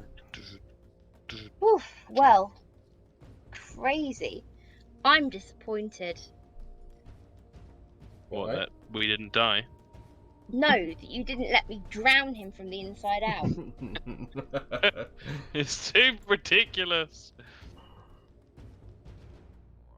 Yeah, and that's times when I wish I could drown you from the inside out. Right. I don't need to, you've got a bathtub. Glug, glug, glug, glug. I like the creativity though. That was cool thinking. It was thinking outside the box. Thank you, at least somebody appreciates me. Yeah. That's why when I'm kind of, I mean, I like technically like Tom and Kieran are completely right, but I like the creativity, so I'd probably reward it with something minor. Cottonmouth. No, I would have probably done it so he just like a little bit of water kind of like summons in his like throat or whatever, and then he's just like, and then maybe he loses his reaction or something if he fails a con save. That's okay, I That would guess. have been good. But he's dead! He's dead, he's dead, he's dead, he's dead. Yeah, he is. Didn't. Well, I don't Do know we what's level going to up happen now? now. So we can go to his afterlife in the earth plane at rest. Not on the Earth plane. No, don't go. Run into fucking Ingvar. Gonna go being reincarnated as a stone. Be a happy boy. A happy pebble. No. I have to say, this feels like the party. Do you know what I mean? Does anyone get that feel? Like, this feels like the party. Yeah. I like Diligence. So much fun to too. play. And I'm really glad with the way I decided to go against being too dour with Pierre. Mm-hmm. I liked what you said about that, Tom, when you said that just wouldn't be Pierre. And I was like, you know what? That takes perfect sense. And it just, yeah. It's just not the kind of person he is, it seems. No, and it wouldn't be fun. Diligence can't wait to ask Joan about how she turned into a fucking bird. Yeah, Pierre is pretty curious as well. Right, so you have defeated Slugger. His body is on the floor. You look around. Can I at all these slightly weapons. retcon something? Maybe. Depends what it It's is. very small, but it would have been when Pierre struck Slugger. I quite like the idea of him kind of dropping his rapier and reaching for Toby's warpick, because I also like the image of Slugger having a warpick stuck in his head. It's not a finesse weapon, though, is it? Doesn't matter. He still can wield But it. it would have affected his roll, right? Don't think Would so. have done enough damage. Yes. A simple weapon, I think. Is a bit war pick, right? Or is it martial? Let's have a look. Might I think be it would have still martial. hit with that roll anyway. So yeah, it's fine. Doesn't actually say. It's really fucking annoying. D&D It would have Beyond. hit anyway. Don't worry about it. Yeah, it's just it was just a flavour thing. It's not that if it doesn't matter if it's not the case. Yeah. I just like the idea of him doing that. Yeah. Or maybe he gets the fatal blow with the rapier, and then after he's dead, he just swings it into his head.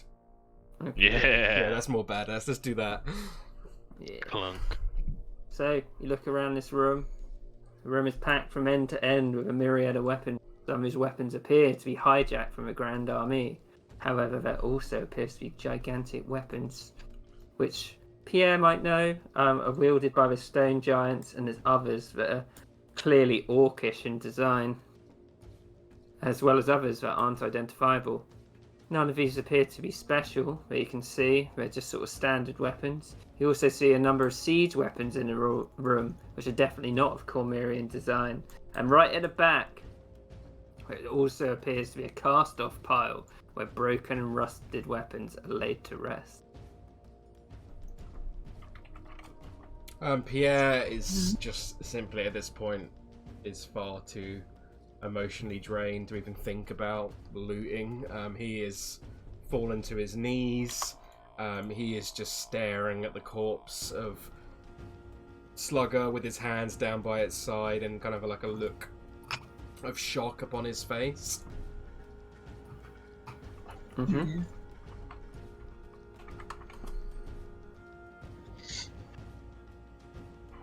Rupert would come over. He's like, well, you got your vengeance. Yes,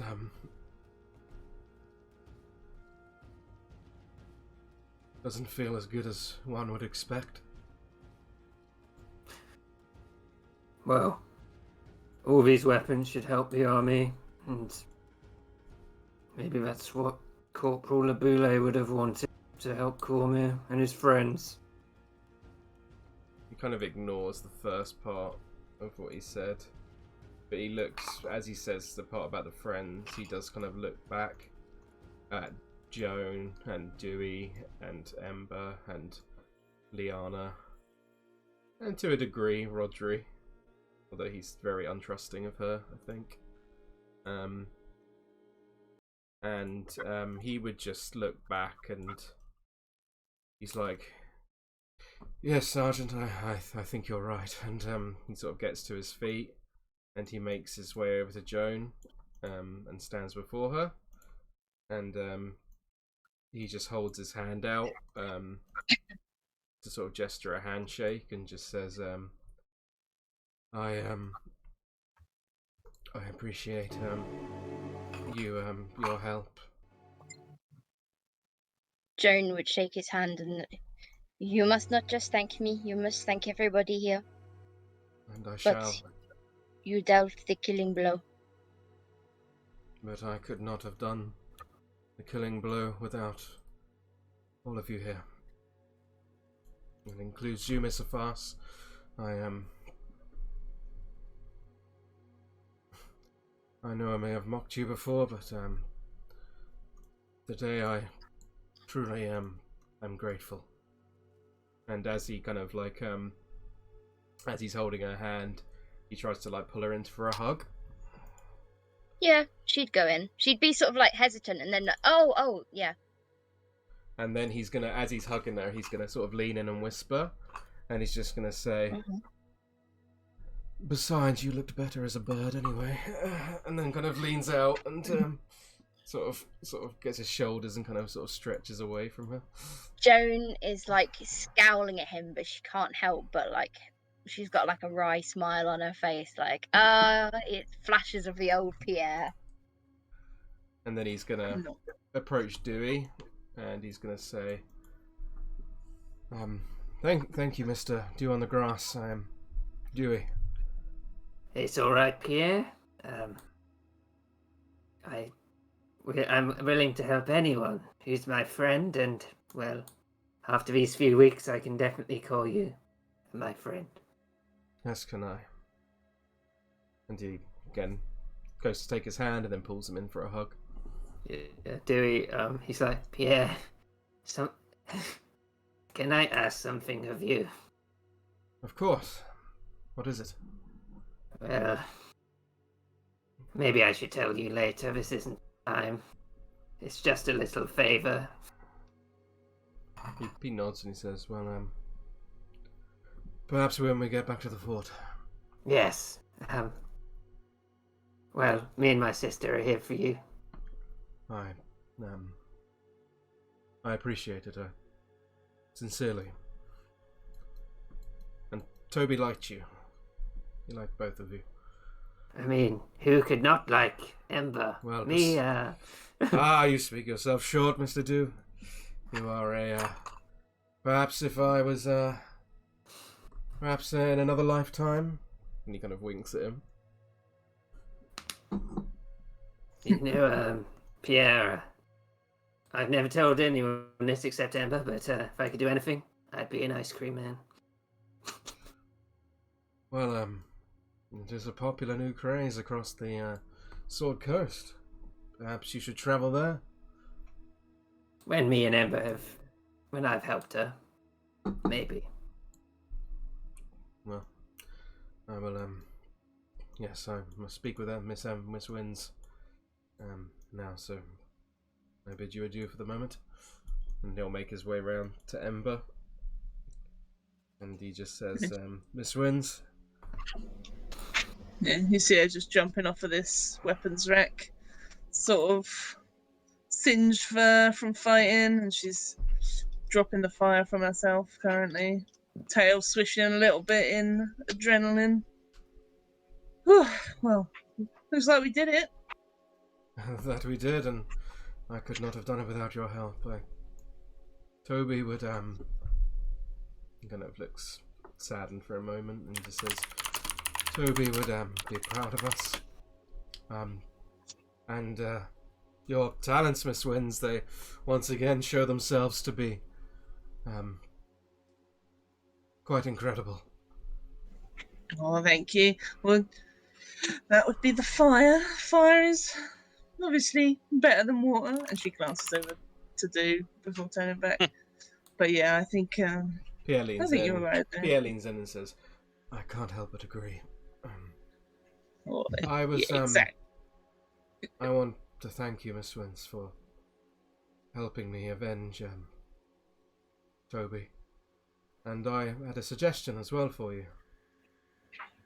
That's no problem, Pierre. We're friends after all.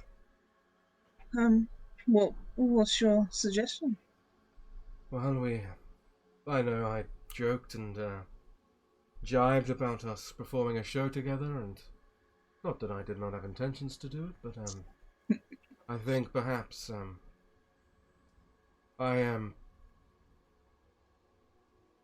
this is put things in excuse me. What has happened is put things in perspective for me a little bit. I need to make sure Toby's story is not forgotten. I was hoping you would help me do that. She gives you a smile that turns into a toothy grin, and she says, well, if I remember correctly, you were going to be my little sideshowman. He kind of grins and smiles and he says, well, let's say equal partners, yes? Equal partners. And she puts her hand out for you. Yeah, and he pulls her into a hug as well. Yeah. And then kind of ruffles her head. You can see little embers coming off of her fur, as you do. That's so awesome. And then finally he would make his way to Liana. And she is busying herself with the detect magic ritual, but he would know that this is very much almost like a defense mechanism if she's feeling overwhelmed, the adrenaline of everything and the emotion of it all. she's like burying herself in the ritual. I imagine she would be like knelt on the floor, right? Yeah, definitely drawing symbols into the dirt. He would just come sit on top of the symbols and Yeah, like that's kneel exactly down what I was in expecting. front of her, and he doesn't even say anything, and he just pulls her into a probably a much tighter hug than anyone else. Yeah. Like a more familiar hug. When he sat down on the symbols, her hands would clench, and she'd be like, "You," and then he would smother the words coming out of her mouth, and yeah, she'd just put her arms and just hold him close. And he You just see Joan cock an eyebrow, like almost like a bit jealous. it's the Han Solo with Princess Leia at the end. He's my brother. He holding her tight. He just like whispers in her ear and just says, I'm sorry for my initial reaction. I'm very glad, and you are here. It is so good to see you again." He would just say, I'm sorry I never got to meet him. I But think she would have met Toby, right? Would you not think Would so? she? I feel like she might have, because I think Toby. I don't know. How long do you think it's been since they've seen each other? Well, he would have only met Toby like 4 or 5 years ago, probably. Yeah, I'll leave it in your hands, Tom, if you think they would have or not. I imagine. I was under the impression that she had, but I'm not. Yeah, I'm not sure. Let me think. What would I prefer? I think it makes them closer if she had. I don't think she would have known him well. Definitely not. Yeah, It would have yeah. been like a So passing I'll thing. retcon it to that. She'll say, "I'm sorry, I never got to know him properly." And then she would say, "But I am glad I'm here with you and your friends. They are special." Yes, I am. I didn't see it before, but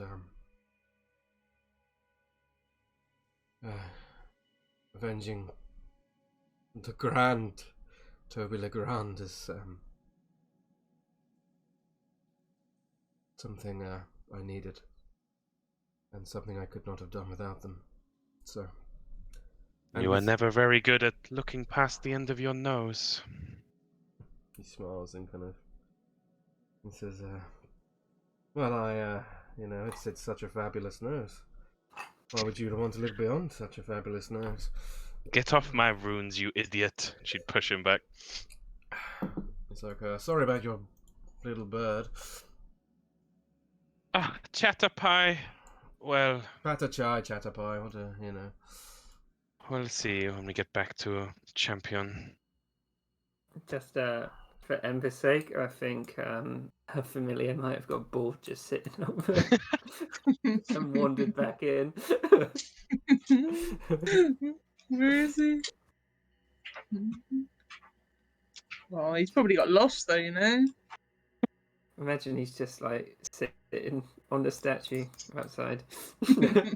Stumbled upon a kobold cult that worships him. Because it's raining outside, I imagine he'd be like, "Oh no!" Oh yeah, definitely. Love that. Right. Yeah, so Diligence is casting the Detect Magic Ritual, Kieran, so 10 minutes. Okay, what's the range of it? Well, once it's done, she'll have a 30-foot radius around her where she can detect magical items or any sources of magic. Last 10 minutes, right, though, so you can just walk around. Yeah, that's the Much of idea. the She wants to base. do a sweep.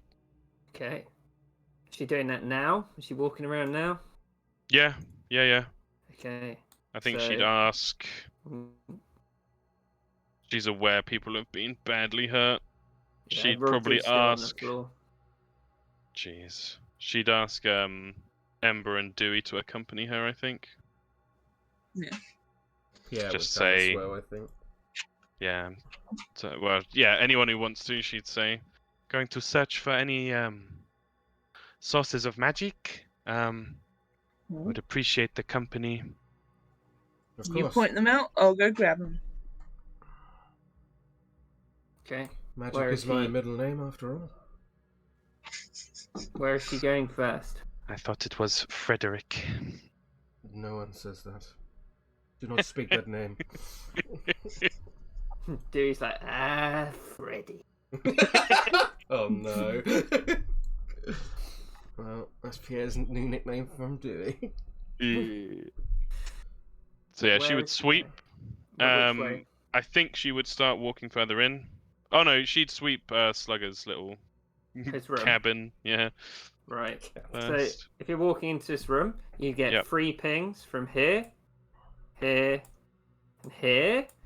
Okay. Nothing else in the room stands out. You see there's a note on the table and just an assortment of food, and that's all that really stands out. My man. What kind of magic Yeah. is it?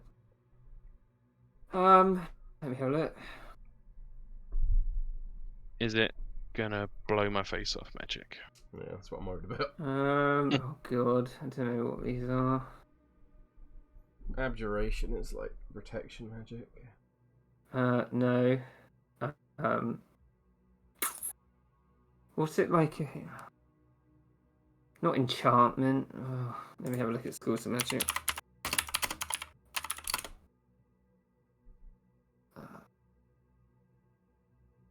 No. Evocation is damage usually. Yeah. Divination. One of them would definitely be evocation in the chest. One of them would be. God, it's so hard to. It's not that. A transmutation, probably. And then the other one, I need to actually look it up. Mm.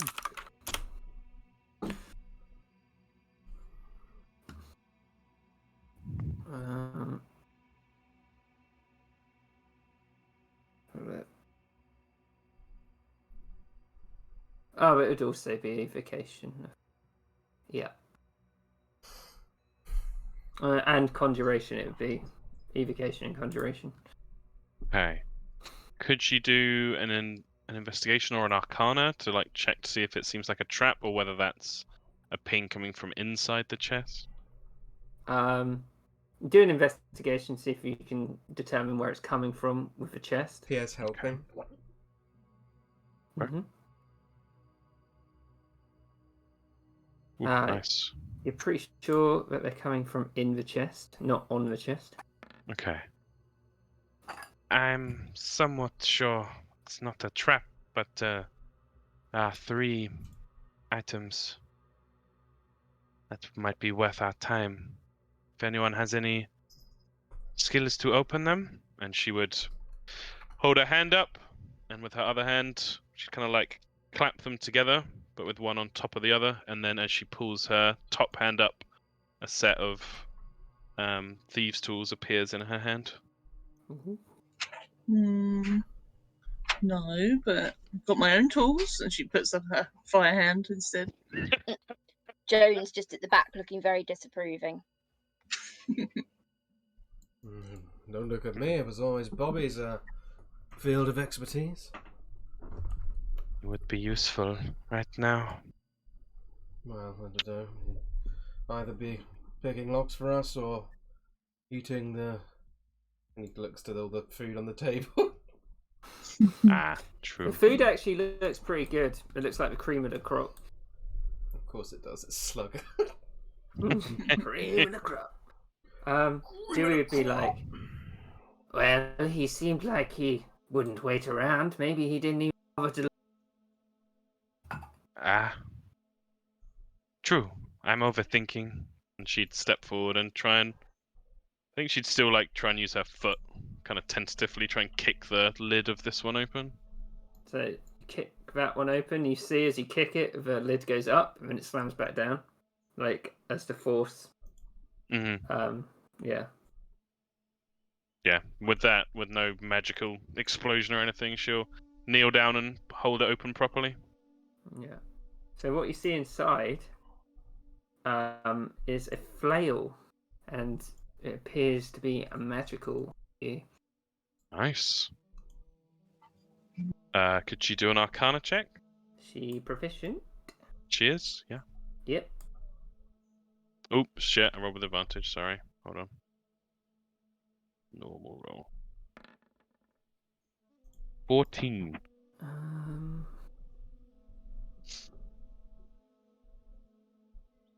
You are unsure what it is. You think it's Oh. quite rare. Looks like an exotic work. I can identify it, but it will take time. Pass it here, I'll do it. She looks unsure, but passes it over. Yeah, Pierre can ritually cast Identify as well. How long does it take? Very nice. 10 minutes.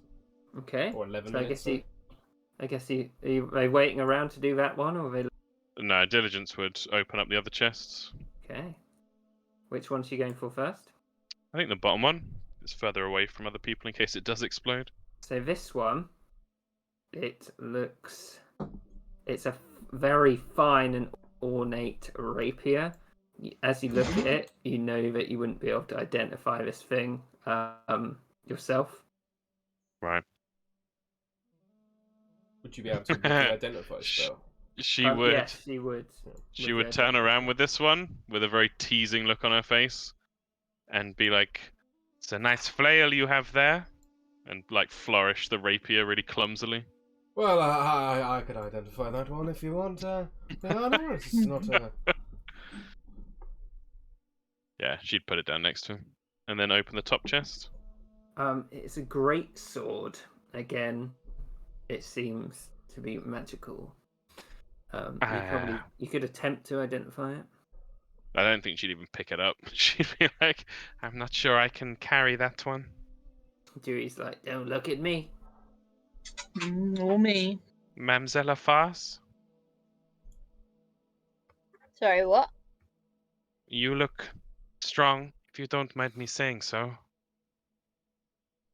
No, You could- What are you asking me to do? She points to the open chest, which has like a big old ornate-looking greatsword in it. Could you Oh, carry it or take it if you wish? yes, I suppose so. Does that mean I'll get to add a great sword to my inventory? It's magical, so not until you identify it. If you Ooh. put it down over here, I can identify it for you. That's okay, I do it. Whoa, that fucking tripped me out. Yeah, she's put it down. Yep, so Diligence would do the greatsword first while Pierre's doing... I assume he switched to the rapier. Of course. Okay. So yeah, I don't know if Joan, Pierre and Dewey... Ember and Dewey want to do anything well, because it is just 10 minutes. So they're ritually. Oh, fuck! identifying No, sorry. Diligence wouldn't do this, because she's not an idiot like Tom is. She knows that her detect magic is going to wear off in 10 minutes. Oh, So yeah. she'd leave Pierre to identify, and she'd go wandering again, I think, Okay. to the north, Mm-hmm. towards this door. There wouldn't be any pings at all. Okay. So then to this one, over here. Nope, nothing. Wander. Nope. Wander. Mm-mm. Wander. Nope. Okay. It's looking pretty clean. The only the sections you haven't been to is one over here. That's the only place you haven't been. Where's that to the left? Yeah, there. And there would be no pings along the way. As you're walking, there'd be no pings at all. Not even on Little Slugger. Blaze, what are you Except doing in Blaze, here? of course. Yeah, she get a little ping from Blaze. Hang on. Blaze crawls up onto her shoulder, chills there. Wasn't he meant to be on guard duty? As you get to Yeah, their that's right. diligence, Yep. you would get 2 pings from here. Okay. The evocation, but as you remember, there's a sign on that door Keep that, out. that you're staring straight at. No, wait, it's not that one. Sorry. It's this one, number 1. Sign number 1. Do not enter, you will be dead. Mm. Well, I could try the door from afar. Evocation, yeah? And, well, sort of conjuration more. Ah. Not on the door, though. It's behind the door. You get 2 Yes, pings but right here. pings of magic I'm familiar with. Might be summoning things. Don't particularly want to plunge us once more into combat. I can blow the door down. Do you think that'll do anything? I think it will open the door. Is that bad? Probably better than my mage hand would.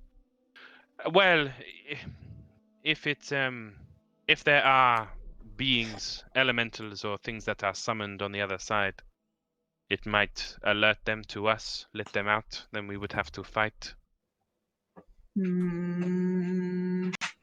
But you only know it's summoning magic, right? Maybe it could summon a chair. You never know. Could be you could be summoning a second blaze. I imagine Diligence would just be looking at the sign on the door. Yeah. He didn't seem like the smartest man, but he also didn't seem like he was a deceiver. Okay. I just realised when- Diligence picture kind of looks like the puppet face meme. Yeah. But when Ember said about could be Blaze, Diligence couldn't resist. She would use her minor conjuration to summon a little statue of Blaze and give it to Ember. Oh, that's really cute. She like It- puts it with her little statues of stuff. I'm sorry, it will disappear in an hour. Oh, well, But, Blaze. I guess you can play with it for an hour as you I get it to can Blaze. make it whenever you like. It's really cute. I imagine Blaze would do that thing where he gets up and behind the... Oh, the red Yeah. panda thing! Oh, I love that thing so much. Yeah. And then be Well. like, oh, and then get bored. No. Shit. My curiosity is annoying me. Oh, well, curiosity. She just like fires a firebolt at the door. Yeah. Yeah, roll a fireball attack. I want to see how much damage it does to this door. Yeah.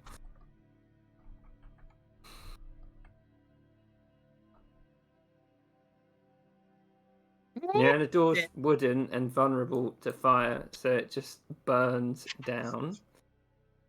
What? Split second. Ooh. And you can see 2 large great axes on the table. Yeah. Like, there's one here and one here. Well, nothing yet. You must have heard of. This feels meta-y because we were discussing stuff before. Can Diligence do like a Arcana or a history check to see if she's heard of Well, conjuring stuff she with weapons? From her identifying magic, she knows that these 2 items Yeah. have conjuration magic on, so I feel And like she's it's pretty obvious. She's And a conjuration specialist, yeah. Yeah. She would hold her hand up to Ember and say, I think that might be a issue. You must have seen armor or weapons that can move of their own accord. Have we? Have we seen any of that? Can't remember. Don't think we have. Right? I mean, Diligence would have heard of it in her studies, but I don't think any of the rest of you have. Yeah. No, I've never heard of that happening. Well, it is a thing for sure. And I think those 2 axes will want our heads if we move any closer. And I imagine in Diligent's head, it's just like, you will be dead.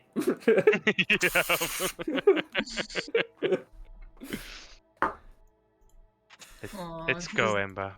Okay, there's nothing else in there. Nothing magical, at least. Okay. Come on, Blaze. Does beg the question why he made the room just to put 2 animated axes inside. That's his room. Maybe he thought it was funny. Because that connects up to his room. That checks out. Oh yeah, true. Yeah. Yep, in that case she would then make her way back to the room and start identifying the greatsword for Joan. Okay. Pierre's identifying the rapier first? Mm-hmm. Okay, so I assume we're just waiting around to identify these. Yep. So, the rapier, Pierre, is a dancing rapier. Ooh, yes. The great sword is a great sword of wounding. Nice. That's a good one. Would you spend extra time to do the Yeah, flail? I think we might as well. Yeah, people are like recuperating. It is a Well- Ooh. Sorry, I was just going to say, while Pierre does the flail, Diligence probably would, if no one else has, go to the note on the table. Okay, I'll show you the note first. While I was doing that, you see in very crude handwriting this.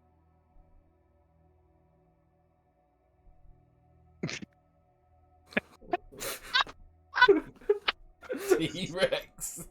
Incredible. Dragon, green. Eagle, fly. Shark, water. Rhino, nothing. All in capitals.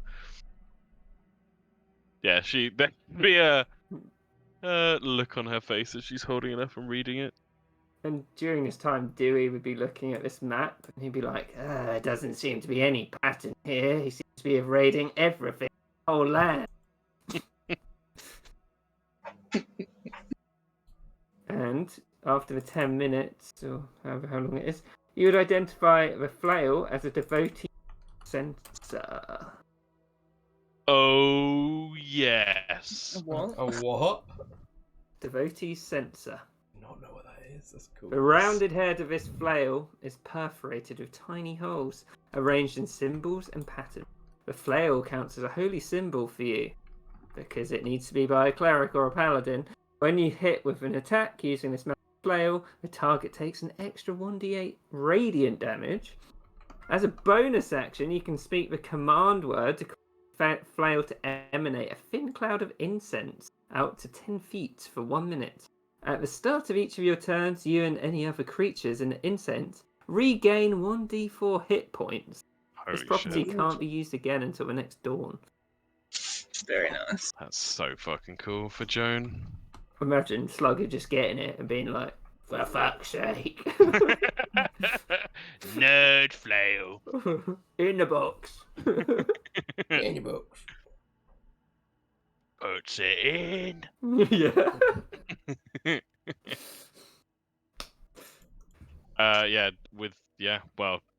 Pierre identified it. He knows the info. Yeah, I think he would sort of chuckle slightly and then and says, well, Mr. Farce, I think we found a new plaything for you.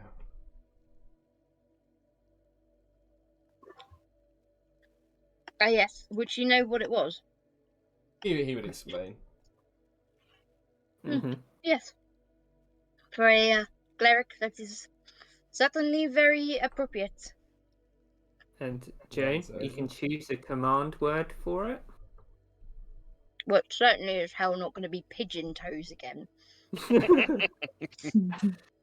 Yeah. So I imagine you can add a devotee sensor to your inventory. I'm going to say glory. Ooh, very nice.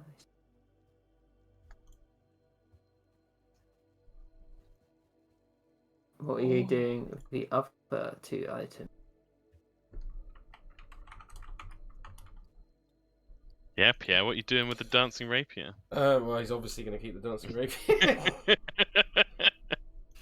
I don't know about the great sword. I don't know if anyone can use that. Yeah, Diligence would look at a loss with that. She can't even pick it up properly. Give it Chad Anyone? Mullins. Give it to Raedra. Does Raedra want it? Yeah. I think after this amount of time, she probably would have woken up, but still pretty like passed out. Ember's over here looking at the food that Slugger had, and she's like, "Well, none of this is very well cooked at all." Yeah, you'd see Ember. None of it is cooked at all. It's just like raw meat and raw sausage. He You had even see really a bad taste blades. He nods and jumps up on her shoulders again. You see Rodri come in, and she's holding the great axe. And she's like, "Well, that was worth it." And she like pets the great axe. You won't be needing the sword then. Does Joan want it, Anya? Wait, is it just an ordinary sword? It's a big old great sword, and it's a great sword of wounding. You know, like how Cal has the scimitar in Yeah. Strahd that does the wound. I mean, I kind of do want it. Take it.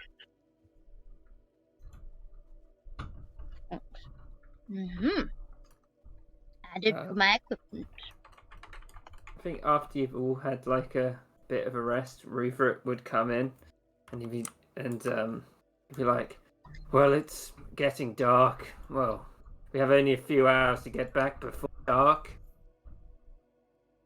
I don't know about you. I don't particularly want to stay here." Oh, Neither we do could I. stay here out of the rain. Would be nice. Would be Yeah. hard going in the rain. And there's a bench right there. Diligence would. Man, I think this single ability is swiftly. That's amazing, Lewis. Oh God. Diligence would clap her hands together, and as she pulls them apart, she would make it has to be small, I'm afraid, but it can be quite wide. A little parasol for Ember to use in the rain. Oh, this won't protect my feet though. It's better than nothing. Okay, I'm let sorry. me just see how long it would. If you wanted to travel back, I'll work out how long. You didn't do any traveling today, did you? Or did you? Did we what? How far did you travel here? I think you moved out a few miles just to get a bit away, and then you moved up, right? Yeah. So I think you've Something like that. travelled about 5 miles to get back. Mm-hmm. Let me just look at the rules. So you've gone 5 miles today. So travelling. If you went at normal speed, 19 miles. You could go 19 miles, but it's raining. Mm-hmm. Oh no, don't worry. That's if you have wagons. You don't have wagons. So, yeah, it's 15 miles back, so you could make it back, but it would be where is it? Why did I close it? So it's 3 miles an hour, 15 miles, 5 hours. You would get back at about 10, so it'd be dark as you were getting back. I'll wait for this.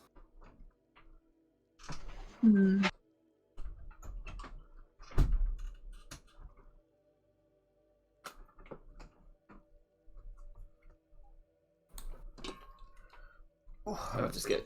I'm back. Yeah, I was just saying, if you were to travel back today, you'd get back at 10 o'clock. You have 19 miles that you could travel today if you're doing it at a normal pace. Mm-hmm. What do we think? I think so. I think head back. Pierre don't want to stay here, 100%. Oh, I think it's wet and rainy. Yeah, Pierre don't want to stay here.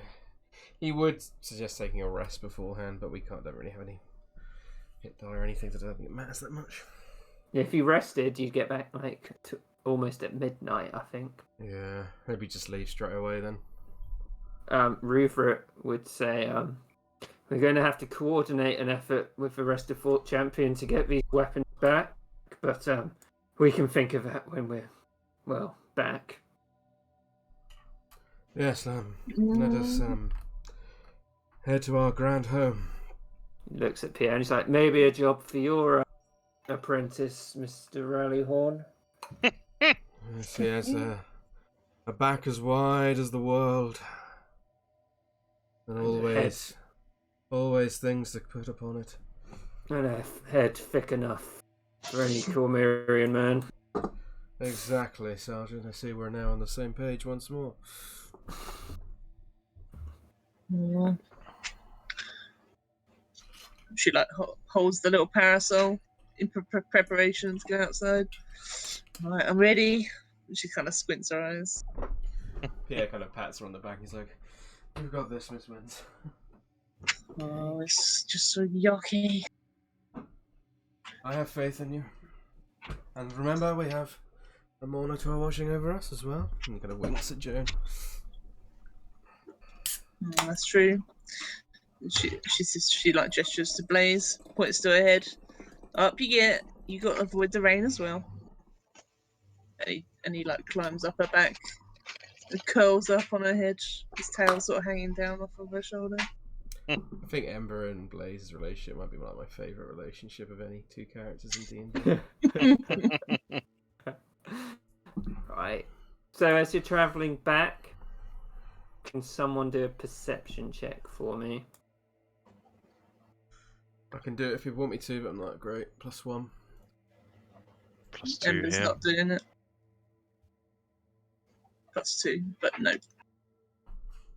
Joan? Is Joan's perception good? Wait, it's +3, and she's proficient.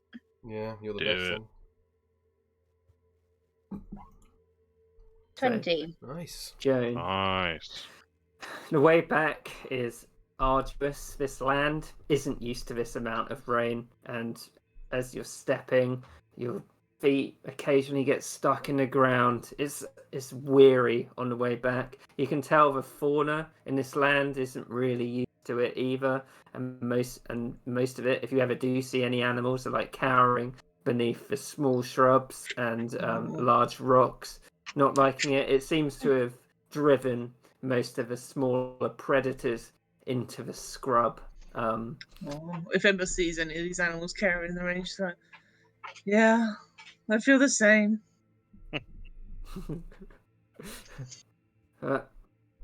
As it gets dark, around 10ish, you'd eventually see the telltale sign of Fort Champion, the squat wooden buildings, and as you get closer, you can see the watchtowers. It's been a few days since you've been here. Well, not for diligence, but you are finally back. Not to your home, but somewhere that has a modicum of safety. Pierre looks Nice. down at the shield he's carrying and just says, sort of quietly under his breath to himself, and just says, almost as if he's talking to Toby, and just says, I'm not sure if we're safer on the inside or the outside, old friend.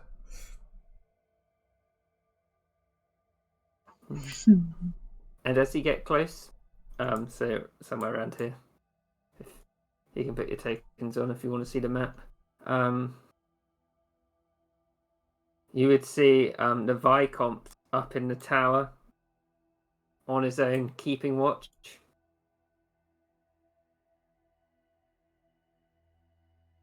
Yeah, Pierre might hail him. Yeah, you'd see him put one of his wings up, like saluting you, and he'd fly down from the watchtower and start opening up the gate.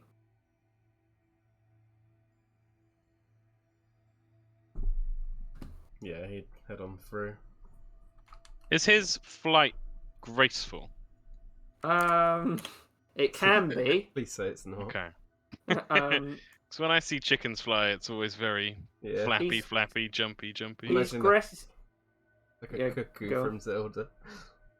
He's graceful when he's in the air, but his taking off is not graceful. Oh, okay. Yeah. Makes sense. It's like Vicom's like, oh, you'll return. I hope you bring better tidings today. No, no, Vicomte. You should get word to the troops. I'm afraid a good man has died. Ah, yes, Raedra told us, Pierre. Hey, there is a gloom over the camp at the moment. They saw Toby as a hero of well-fought champion, one of the strongest, and they are decidedly subdued. It is sad. But it is a good thing I have returned, because you are not wrong. Toby Legrand was a hero, but he would not want his men sitting around and just wallowing in their own grief. So I think now's a better time than any to gather those round the tavern, and let's, as they say back in Alamba, is not Alamba, what the fuck is it? Arabelle. As they say back in Arabelle, let's make a night of it. Well, Titus, Chad, Mullins, Lucille, and Amelie, and of course Scots are already in. I sadly have watch duty, but you may go see him if you want. You're bringing good tidings. And you, Pierre, you can cheer this camp up. I know you. I'll have a drink on you, Vicomte, just for you. He's gonna make his way straight to the bar. Okay. What's everyone else doing? Your horses would, I assume you'd lead them in. Yeah. As Rupert leaves, he'd be like, just before everyone sets off, he's like, we've had a hard day. And even harder few days. I'll be calling a meeting early in the morning, so don't get too drunk. But I know you need it. Well done today, everyone. What am I looking at? We're pinging. Wait, what? I'm wildly pinging on the map. Oh! Gilly! You bitch!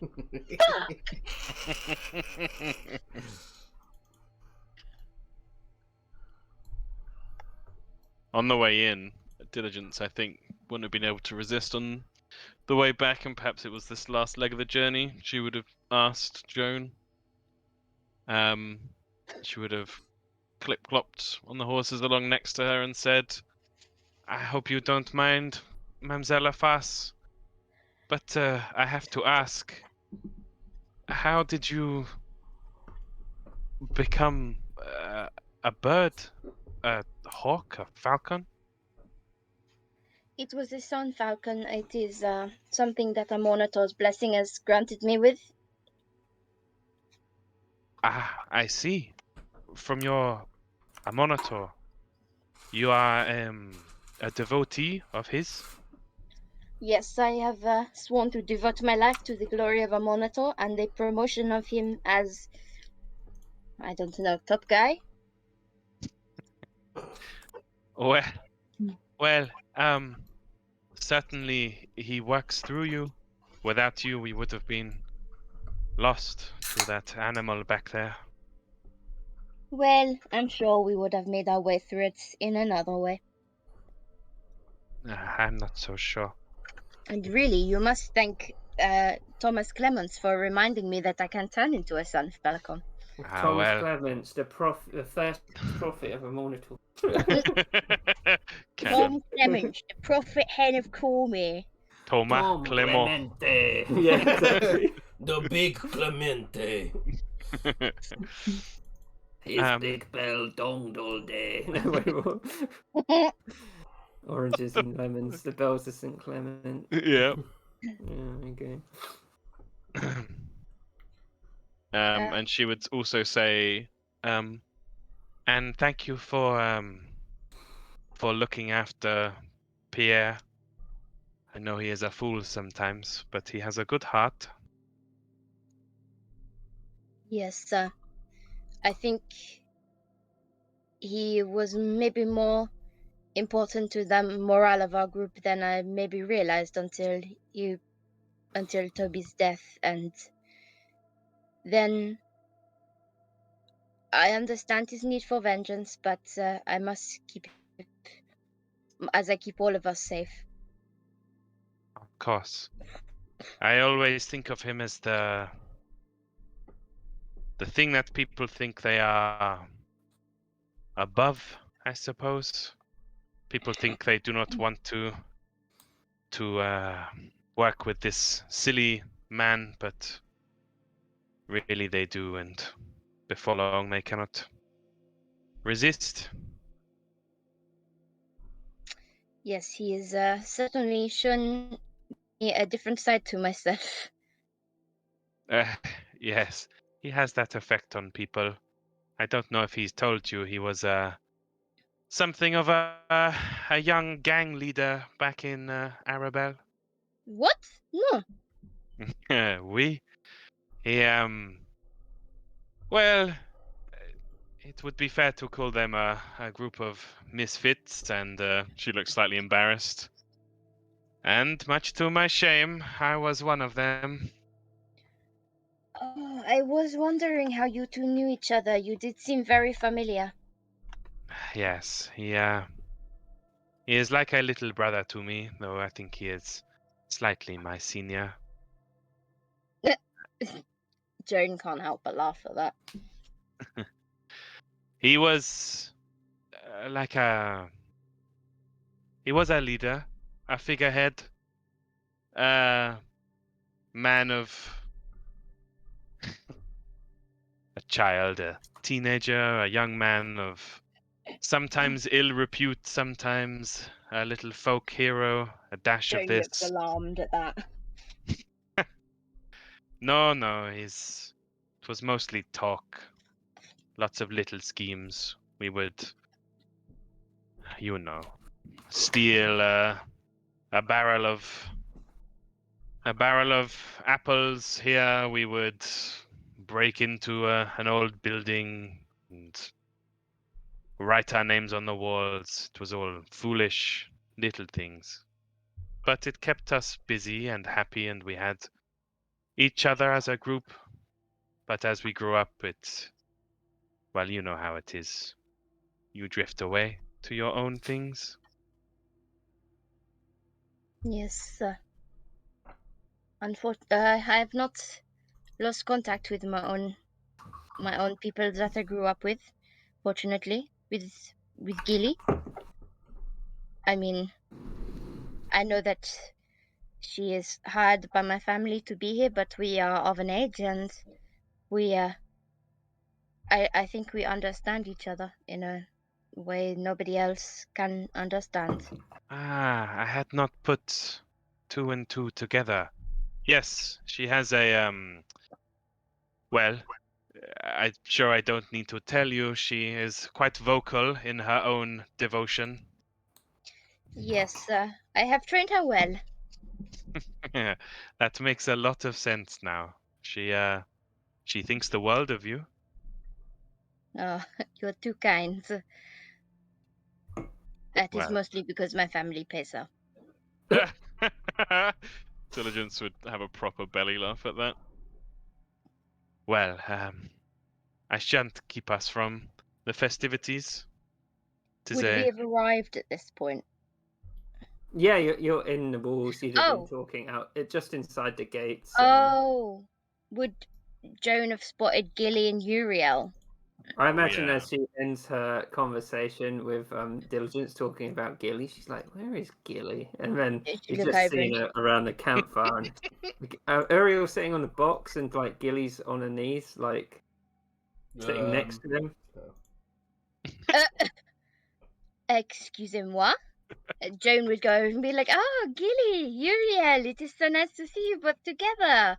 Hello, Joan. Hello, Mr. Foss. Your companion here has been keeping me, regaling me of stories of your exploits. Yes, she certainly does know her place, doesn't she?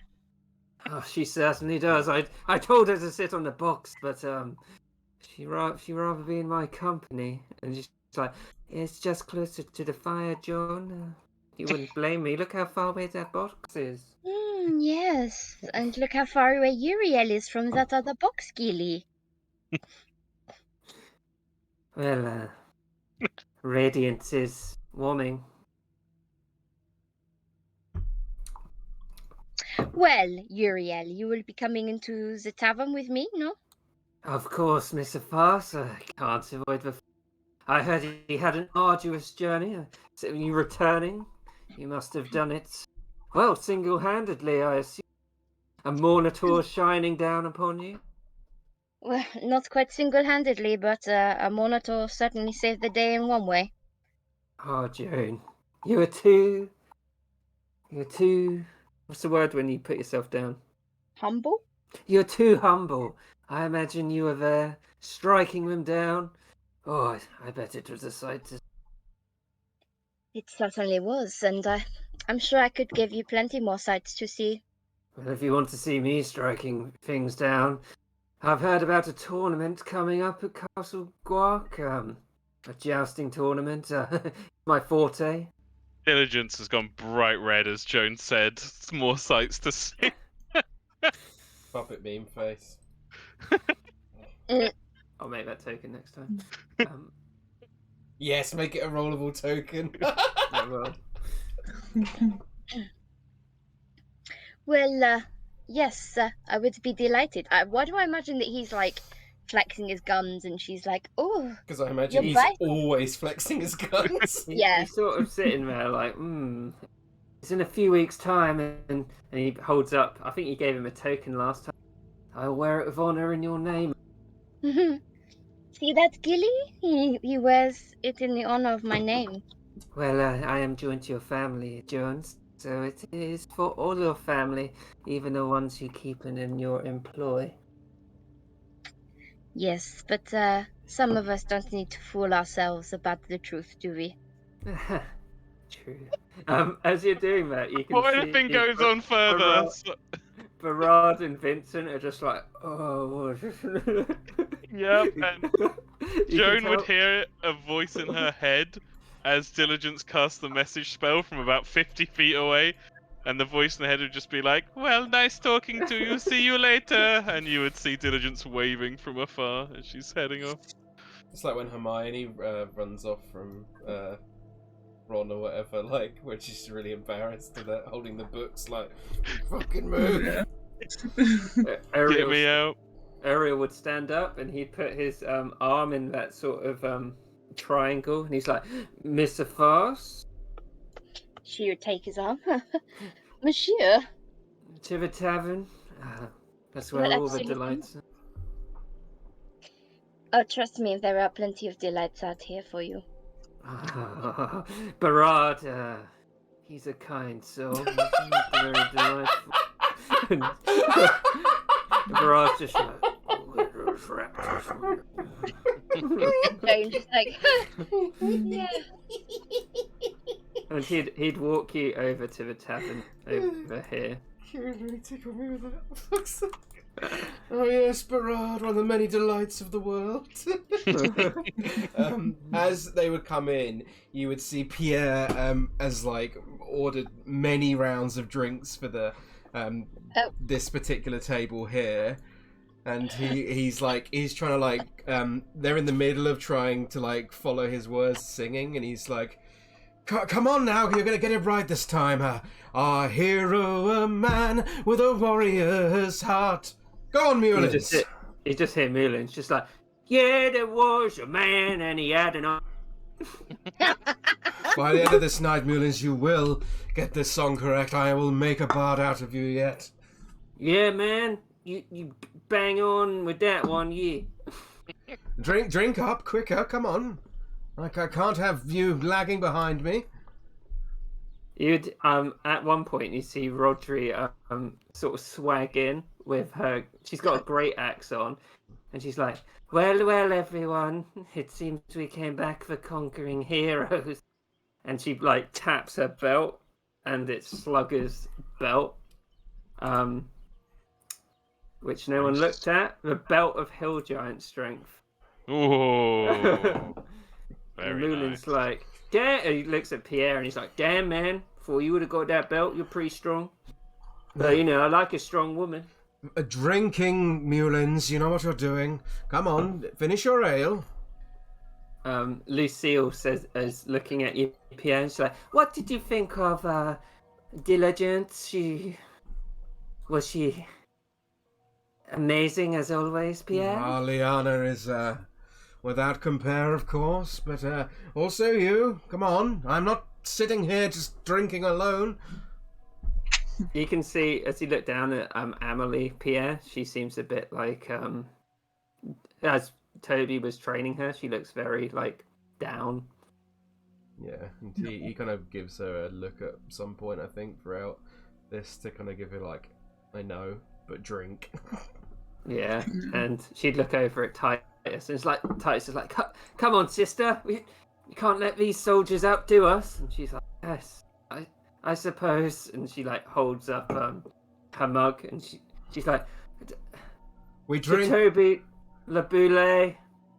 Toby Legrand, we drink for a hero of CORMYR, and shall his name never be forgotten. And drink your damn drinks. Yeah, so they're like chugging it, and Diligence would use minor illusion to conjure the Labelay crest in the air above the table. That is like it, Liana. I expect to see you back on those, the SARS or whatever they call the Waterdeep one.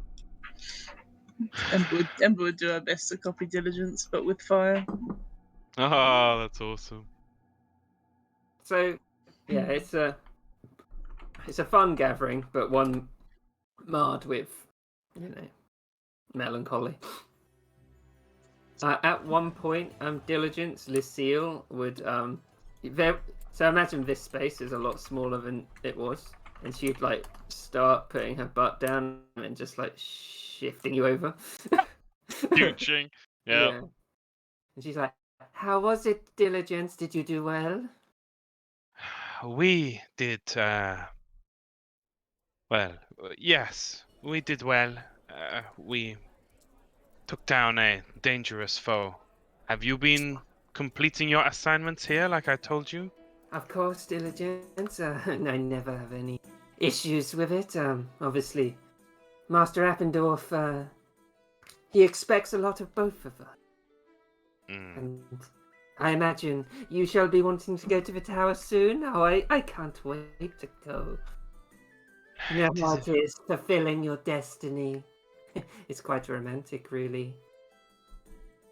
Yeah, Diligence rolls her eyes slightly, but says, "It is intriguing. There's so much that could be there, but till we go, we don't know." Well, that headband of Mistra, it should fit perfectly. And she like makes a little illusion of a crown on her head and sort of like looks around. And Merlin's just like, "Yeah! Yes, to the Crown." Queen! You see Rodri's like does a side eye and like starts drinking again. Yeah, Diligence scowls at Pierre when he says to the Queen.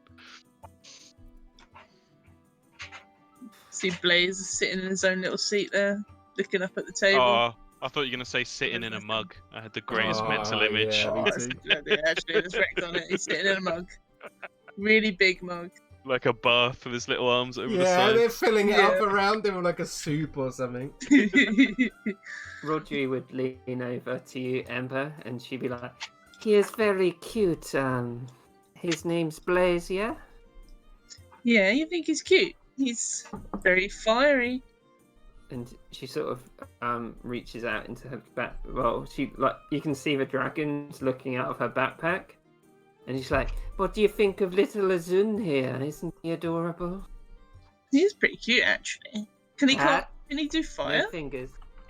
No, he doesn't do fire. I'm trying to teach him acid, but he's just a little bit. I mean, maybe we're a little bit off. It'll take time. We will get there. Aren't you a bit weirded out that he came out of the egg? No, I always knew he was in there. Really. Even without doing the thing that we said with the fire? It's a bit weird that he kind of just came out. It is, Ember.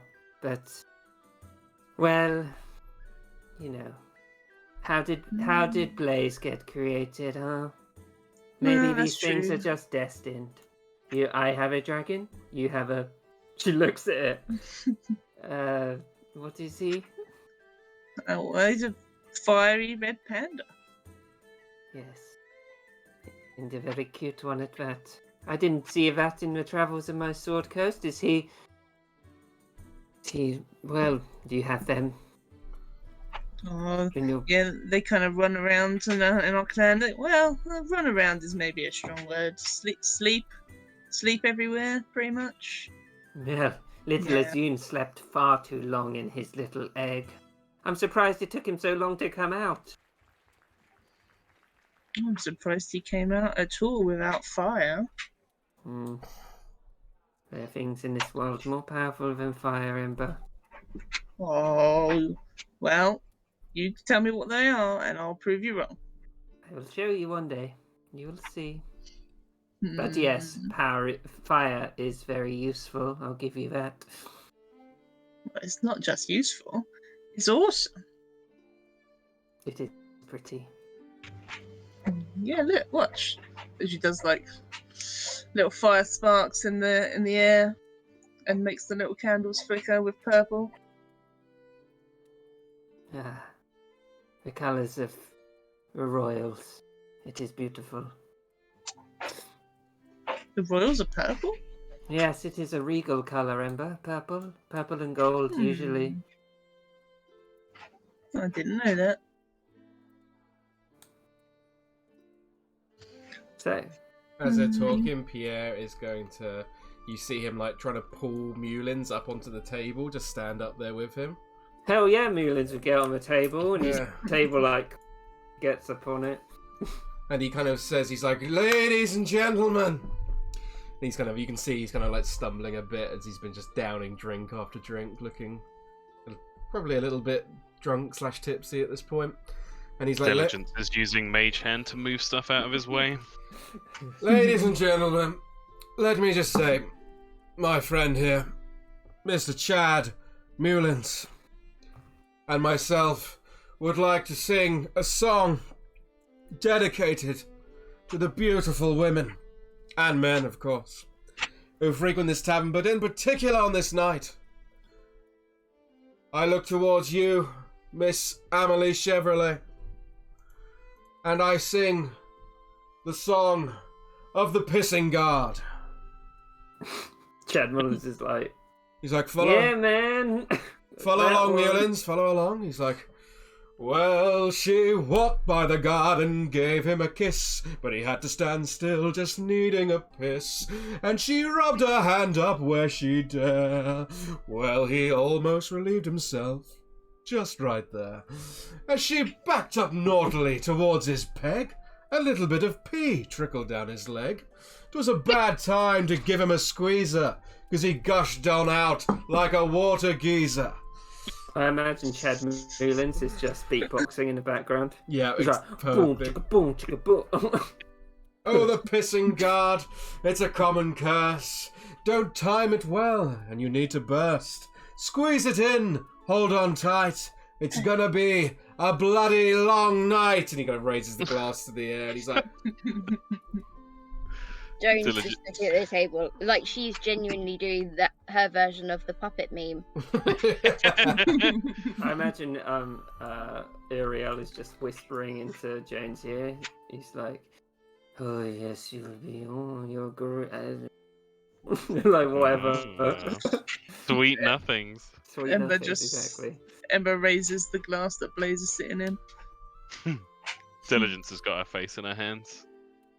And Pierre's now trying to like do a like Irish jig with like one arm over the shoulder of Mulins, like on the table, like When you're like one leg up, one leg down sort of thing. At this point, Chad Mullins is like, "Yeah, man. I mean, maybe wrestling competition could, raise morale again. Yeah." Yes, Mr. Mullins. What a fantastic! That is what the Grand Toby Legrand would have wanted. A classic wrestling competition, and we can dedicate it in his name. Legrand Tournament. No, at that, Joan would get up and be like, no, I think this has gone far enough, thank you. Oh, Mr. Foss! It is so fabulous to see your beautiful face in here once more. Come, Mr. Mullins and me are celebrating a night for Mr. Legrand himself. Joan would just sort of like laugh and smile, but be like, Pierre, we defeated Slugger. I do not think it is a good idea to kill yourself accidentally by wrestling Chad Mullins. I will not be wrestling myself, my dear. It is purely, we are the, well, I don't know about Mr. Mullins himself, but I am. Oh yeah, man, I'm gonna be. Yes, I'm am. gonna be down. Yes, he'll be in there. He'll be defeating all the. I'm the promoter of this fine established, the Legrand Tournament. Rodri stands on the table with her Hill Giant strength belt, and she's like, "I will be willing, of course." Ah, yes, everyone is signing up. Lucille too hard does diligence, and she's like, "Come on, you can do it. I want to see my teacher be involved." Diligence is backing Joan up. Joan was about to go and be like, "Oh, well, I'm with Uriel. Call me if you need me." Come, Mr. Fast. You don't want to be with a bore. You want to express the night together. Come on, let us celebrate. This is what Toby would have wanted. Loosen up a little. How does Uriel take that? Which bit? He said you don't want to be with a bore. Uriel will be like, "The only bore here is the bore in the wall." Fuck. Horny Uriel. Well, I will certainly be passing the night with Uriel, I think. Come. Look, this is the finest party you're going to get this side of the Stonelands. Mr. Mullins and me, look at us dance. Do you not want to be part of this dance, Mr. Farce? I suspect underneath that armour there is the heart of a dancer. What was Ember saying? Ember's going to put Blaze on Joan's shoulder. Blaze thinks you should stay, Joan. Joan can't help but laugh at what Pierre's saying because it's just so ludicrous. She's just smiling, but it's like, ugh, fine. Yeah, he bows and does the thing where you go to take her hand, sort of thing. She would are they far away from the camp? Yeah. What do you mean? Well, I was going to say she'd probably go and take her armor off and put some normal clothes on. Oh yeah. She would have had time to do that. It's fair enough. Yeah, that gives time for Pierre to get more drunk with Mullins, so that makes sense. Yeah. Oh Christ. Yeah, he bows down and holds his hand out towards Joan. If she'll take Joan it. would yeah, she would. She'd leap up onto the table as well. Mullins should be like, "This is one gig I'm not going to be involved with," and sits back down. Yeah, and Jim's eyes are boring into Uriel right now. Ariel's watching. He doesn't seem jealous. He just finds it kind of amusing. Yeah, and Pierre. Joan would lean down to Diligence and be like, "This is the only way I can make sure that he is safe. He will not stop." Yeah, Diligence smiles and just kind of gestures like a go gesture. Yeah, and Pierre almost aggressively pulls her up onto the table and pulls her in quite close, and then it's just like, "Let us dance the night away, Mr. Farce, in the name and the honour of Toby Legrand." Very well, what shall it be? Well, I'm quite the dancer, as one might say. I think if Toby was here himself, he would tell you that there is no finer dancer in all of CORMYR than Pierre Allihorn. And he said, and then he sort of Joan's just rolling her eyes. Yeah, Diligence would heckle and say, "That definitely sounds like what Toby would say." He kind of jumps down from the table, like holding your hand, and he's like, "I would certainly say that that slugger today we faced, as I cut him down, you could certainly say has," and he kind of looks to Mullins, and he's like, "that he would have, and if he stepped up in the wrestling ring against Mr. Legrand himself, he certainly would have tapped out," and he's going to try and tap dance on the floor. Okay, do a performance check, see how good it is. You'd get like some Can Ember he- help by adding little sparks to its feet? Of yeah, fire? that's cool. A good Yeah. advantage, Pierre. Thank you, Ember. Yeah, it's good. It's solid performance. Everyone's like getting into it, and you hear Chad Titus is like, how big was this slugger? The size of a mountain. If you'd seen him, if we took him down like you would cut across a great beast. It only took the finest work from Miss... And he kind of looks to Joan. He's like, Miss Afarsa herself. She cut across the beast with her flail. The power of a monitor behind her. Nothing could stop the magic of Joan of Farce as she cut down that monster. You hear Chad Mullins shout out, "Was he a munter, yeah?" Was he a what? A munter? What's a munter? Ugly. Oh. Oh, that he Joan- was. That he was. Joan would climb down from the bench. Well, I suppose let's see if a monitor has given me the power of tap dancing. That's more Okay. like it. And he's gonna try and chuck his lute to Liana, and be like, "Play us a tune, Liana. I know if you've got it in you, you've always had it in you." Okay, Joan and Diligence do performance checks. This does not have proficiency Yes, in a loop. Lucille would sit next to you. If she's sitting next to you, moved around when you move around Diligence, annoyingly. And she's like, "No, you play it like this." And she's like showing you with her hands. I hate you so much. Joan would just be doing an incredible tap dancing. Yeah. Out Oh, pure, net 20. pure rage from Pierre's joke about always having it in you. And I can Like- imagine with the sparks, every time your foot comes down more forcefully, the sparks get larger and larger. Between you and Ember, you're doing it like perfectly. You're almost showing up Pierre. Pierre's trying to keep up, and you kind of looking up and down, like, "What the fuck?" And with Lucille, like, "No, like this, no, like this," and Diligence just like, "Fuck you!" And it's I've like got it. I've got it. Stop. Clapping her hand. And then Lucille's like, "No need to get angry, Diligence." Well, you play this, and then she'd use her minor conjuration to make a tiny loop for Lucille.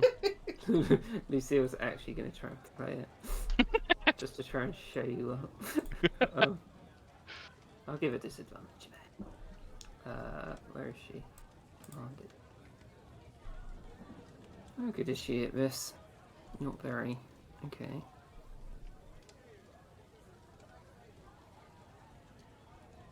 Yeah, it's pretty shit. She's like, Yeah. my hands aren't that small. Yeah, Diligence gets a big smile on her face. No, you do it like this. You should just see she scowls at you.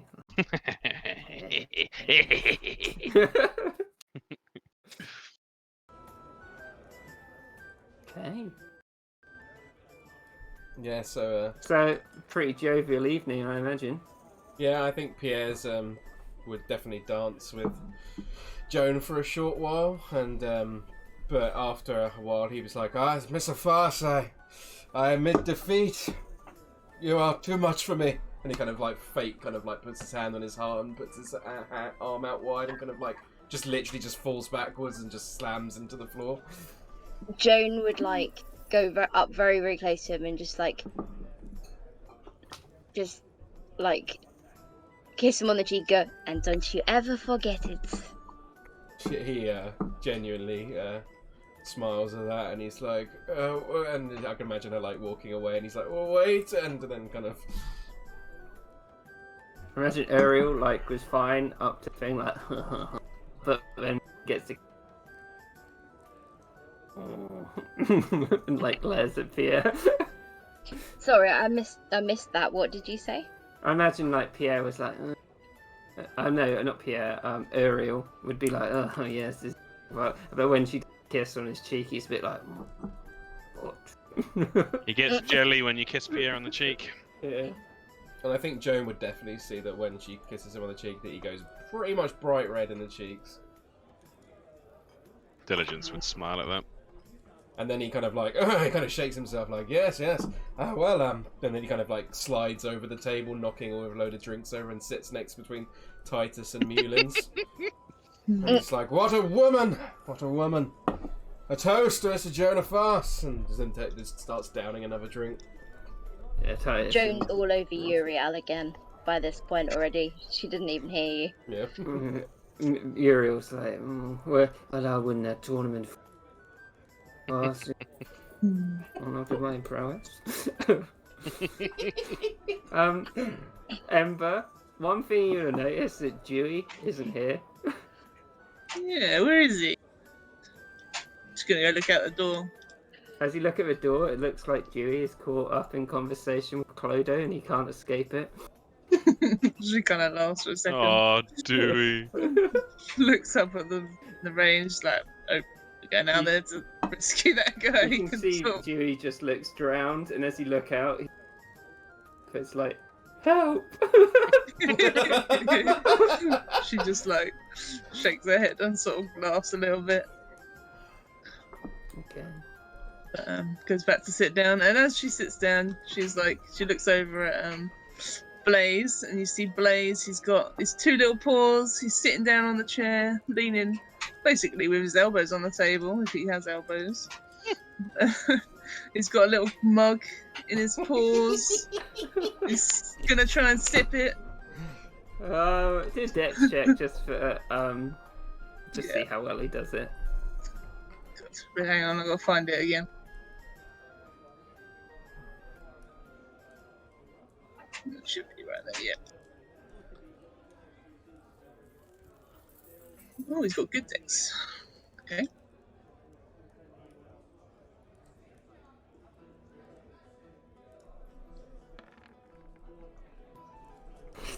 So I imagine some people are watching Blaze just out of curiosity, and as he like sips this little drink in his hand, Chad Monge is like, "That was banging, man." And yes, he's banging. What a word! Talking, he's like, he looks at you, Ember. He's like, "Does your dog talk?" No, well, he hasn't spoken to me. Maybe he'll speak to you. And you see Blaze. I think that might be because you are a cat, Miss Wins. Dogs don't like cats. Well, he's not a dog, though. Yes. Come, join us, Miss Wins. Come. As you say that, Pierre, you see little Earth Elf fly over to Lucille, and it sits like right between her and Diligence. He just watches it like fucking Tressims. Yeah, so Blaze like looks up from his mug over the top of it at Mullins. Just as a little meh, and sips his drink again. Miss Wins, come on, I've not seen you partake in a single pint this evening. Well, you know, I'm just taking my time. Well, you got to catch up with me and Mullins. We're zooming ahead, isn't that right, Mullins? Yeah, man.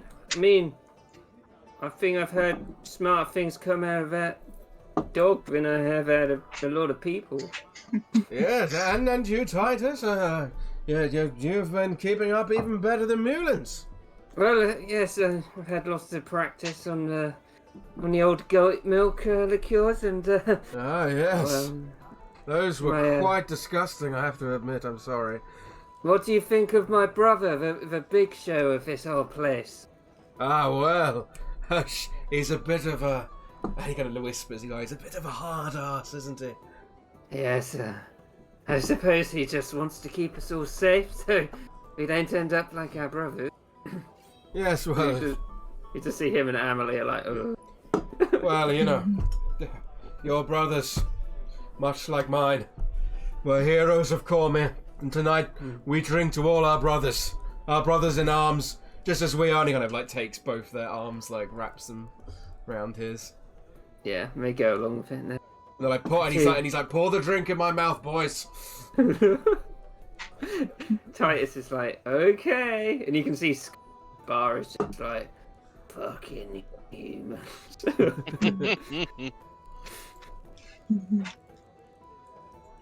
You see Ember. She is drinking, but she is drinking them slowly because she has to warm up every drink before she drinks it. It's got body temperature. Exactly. Right. At some point, Pierre would call over to Liana and just be like, Liana, come on! Can't have you sitting all on your own. Always got your head buried in books. But I'm not on my own. She like nods sideways to Lucille. Bring your pretty little friend over here. I'm sure Titus will, have a conversation or two with her. Yeah, Diligence thinks Pierre might have a scheme, even though he's probably just drunk and chatting shit. As you get up, Diligence, little Ervil's just like, oh, into your space. Warm spot.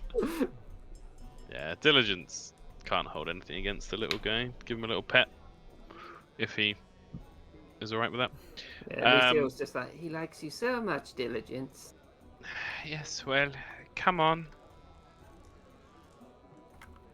Beckons to Lucille to bring around here towards Titus. Oop. Well, Titus, come to say what you must. About what, Pierre? Well, tell him about how you will once of course I make my exit from this world, you will be the greatest bard who ever lived.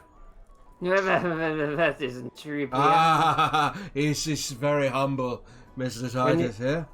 When you're from a little fort like Griffin Hill, it doesn't take much to be the best. Big things start in small places, that's what I always say.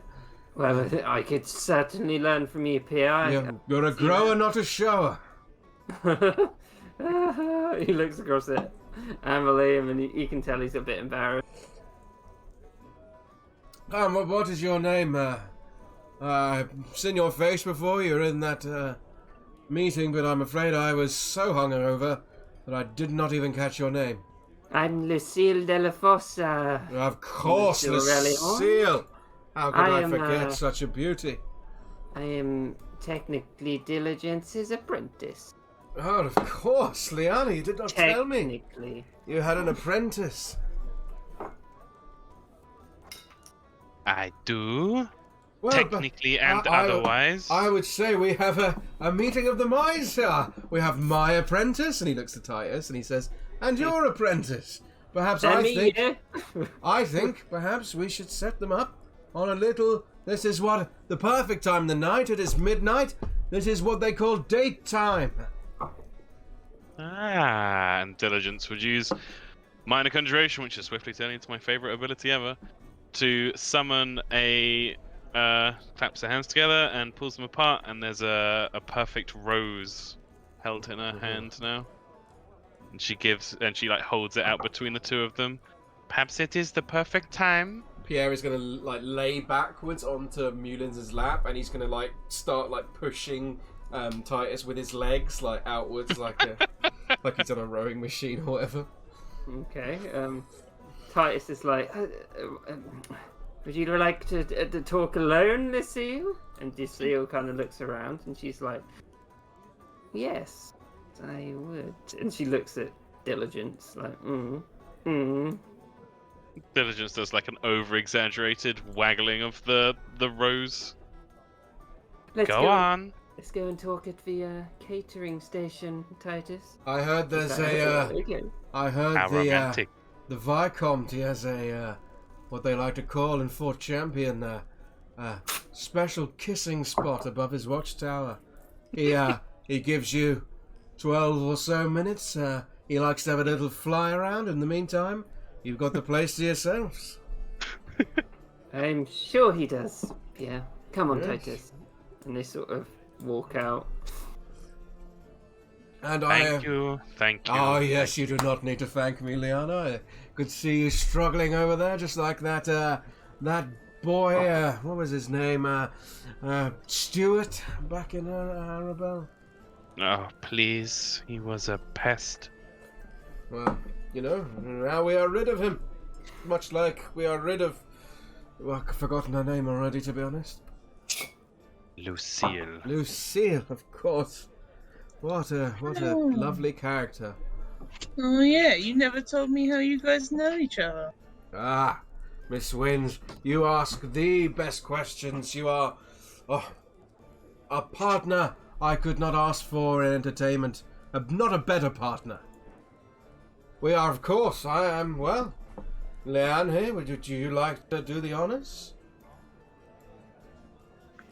That's his way of saying he's too drunk to get his words out properly. I'm never drunk. Never too drunk. We grew up together, nearby to each other in Arabelle. Sell, Liana, sell. You're preaching to the audience, to the crowd. Ember is not a customer, Pierre. She deserves to hear a clear truth. I suppose. Go ahead. Well, Pierre, as I'm sure you've realized by now, is someone who likes to make the best out of his surroundings. Yes, Yeah. I am the best. And so he began what can only be described as a mildly mischievous street gang. Leroy de la Rue. The greatest street gang in all. We weren't just a street gang, we were the street kings of Arabelle. Diligence. Like, tight, bro. Diligence does some very sarcastic jazz hands. Like, ooh. Well, I've heard of gangs, but not street gangs. What's the difference? Well, we are gangs within the street, Miss Wynne. The street? How would you describe a street, Liana? A paved or cobbled surface, sometimes trodden dirt. A clear path through a town or city. Ember, have you not visited towns, cities? Not really, no. It's Not like really it's been true, many she places. said. Sometimes they build the grounds on the dead remains of kobolds. Well, you'd hear Rodri be like, "Not Suzelle, it is a fine place." He looks to Liana and he's like, kobold? Come on. Mulin's found it funny. Stretch, even for you. Chad Mullen's just like, "I find gangs, pretty tight." Yeah. Well, I think it's been a while, Liana, but initiation ceremony? Oh no. Well, Mullins, to make it into Leroy de la Rue, it requires the first step. If you're interested, of course, becoming Man, part of the best street gang in all of Arabelle. Man, every journey begins with a step. It certainly does, Mullins. Yes, it does. I think you should go up to our good friend at the bar there, the dwarven lady with the quite beautiful beard, and you should order. Tell her, I'm sure she knows her. Tell her to order the Rallyhorn special. All right, man. And he's going to nudge Liana to tell her to message what the Rallyhorn special consists of, which I imagine is probably like Lewis's birthday drink when I was 21, Kieran, if you remember that. It was 22. 22, thank you. Yes, I do remember that drink. And Diligence would sigh, but definitely do so. We'll just have a look at it. I want to see what this place had. And when Diligence is messaging people she doesn't know that well, she always apologizes at the start. She's like, "Sorry to intrude, but blah blah blah blah blah blah blah." You just see her as she gets it. She's like, lets out a big sigh, and she puts in some Ahenish, some Black Bottom, some Spree Spear, and Utter Dark. just like banging it all together. And then you just see a drop of salted fish into it too. Oh, Definitely some really hot spice as well, I reckon. Yeah, well, that's the food they got on hand. A bit of Okay. fish in to be mean. Yeah. The worst She's thing like, in the that'll world, basically. do. Comes back with it and he's like, is this what you're drinking, Arabelle, yeah? Ah, the Rally Horn Special, the initiation. Would you like to become part of Leroy Stillaroo, Senor Mullins? Yeah, man, but I think old Firehand should as well, yeah? Well, of course, Miss Wins, there is time.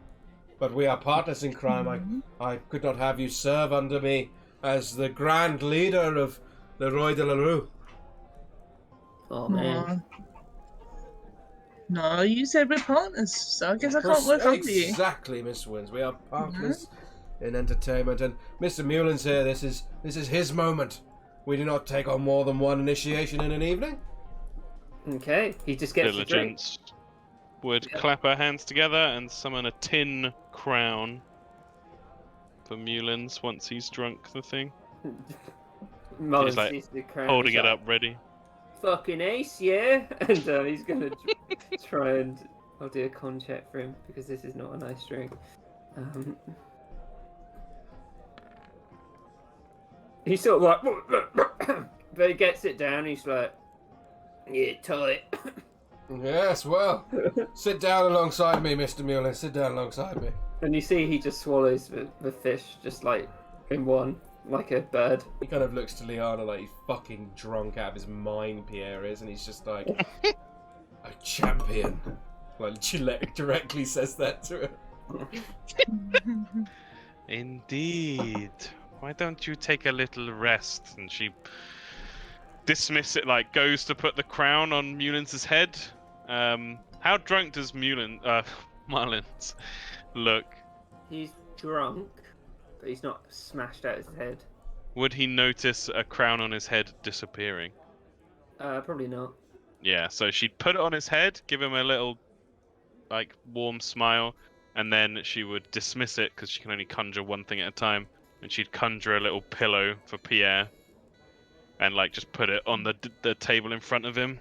Why don't you rest your head for a second? He's just like holding his elbow on there for now, but you can see over time he's going to slowly, definitely slip down into. The slow sink. That's the Tom special. Chad's like, well, man, turns out I've got a big job tomorrow. Got to shift some weapons. Mr. Mullins, you abandon your post. This is a second thought. Sit your glorious bottom down, Mr. Mullins, beside me. Like stumbles through the table, like Roger's like, "Oh shit!" as he goes through. He's like, "Yeah." He puts his arm around him and he's like, he kind of like quietens his voice a bit. He's like, "All right, listen here, Mullins. Yeah, man. Yeah, come on, drink. Take another shot of any alcohol. I don't care. Get it down your neck. Get it down your neck. Listen. You just see Rodri put the remainder of her drink. Yes, yeah. Thank you, Miss LeBlanc. Come on, Mullins. Drink up. Drinks it. It's like, oh man, I haven't been so drunk since, well, the other day when we got here. Yeah, exactly. And Mr. Mullins, let me tell you that you are my best friend. Oh man, that's big praise coming from a big man like. Right, exactly. It doesn't get better, and I think me and you are going to go places. Like, like down the road. Precisely, Mr. Mullins. This is why you are my best friend, because you have got the mind of an archmage. He looks across at Diligence. He's like, "Oh, it has been said, yeah." Yes, well, very good. But as your first mission, as part of the, as part of Leroy de la Rue, I think you should, get my things ready for tomorrow. Of course, man. I mean, hell yeah. Exactly. And I think you should go back to your room, and you should sing Mr. Legrand's song, just like I taught you. course, man. But I don't have a room. I have a tent. To the tent, then. And Right, man. I expect to hear you singing the entire way, Mr. Newlands. You got the key to your room so I can get your stuff? Yes, of course. And he just sort of slides it along. All right, man. It'll be packed and ready. Very good, And he, Newlands. he stumbles out, and he's like, you see him get to the door, and he's like, oh fuck. And he like, and then he turns around, he's like, gives a salute, and he's like, Toby was great, yeah, man. And he like walks out. And then Pierre looks over to Joe and is like, "Come, there's always room for 2 more." Pierre's like, well, I'll leave you. Not Pierre. Ariel's is like to Joe. He's like, well, I'll leave you to your fun. Man doesn't kiss and tell him. Well, bed in mind, you know, and I'll see you when I win that tournament for you, miss. Hello? Hello. Sorry, Hello. my laptop fritzed out for a second there. Oh shit, what have I done? No, that is not necessary. Don't, please stay. Well, I have duties tomorrow. Also, I'm sure I may need it, you know. A Molitor can guide me, and I'm sure you could guide me even better. Well, you could always give it a try. Give what a try? Confused. For the sake of my sanity, if Joan and Uriel want to go and do stuff, they should do it. Watching Kieran and Anya bumble along with Kieran cutting out sometimes. It's just like, He's trying to be coy, because he's like, maybe if I act coy, she'll like me more than Pierre. Yeah. Which is weird, because when they first met, he didn't seem to be interested in her in the least, so... Well, you never know. How's Joan feeling? Joan would be like, well, you can always give me a try. I'm not sure they let someone of my ilk in the tower and mission. They would if you were with a corporal. Well, really? Maybe we should vacate, as it were. After you. Okay. So, Oh, I fuck see. no. I assume you'd lead him up to the room, Yeah. and we will cut to black on that there. Oh yeah. Him and Yeah, Joan. but Yeah, go ahead. I don't think anything would actually happen. I think she would get to it and just be like, I can't. Yeah, and he'd leave it, and he'd be like, I guess I'll just sleep on the floor and be your...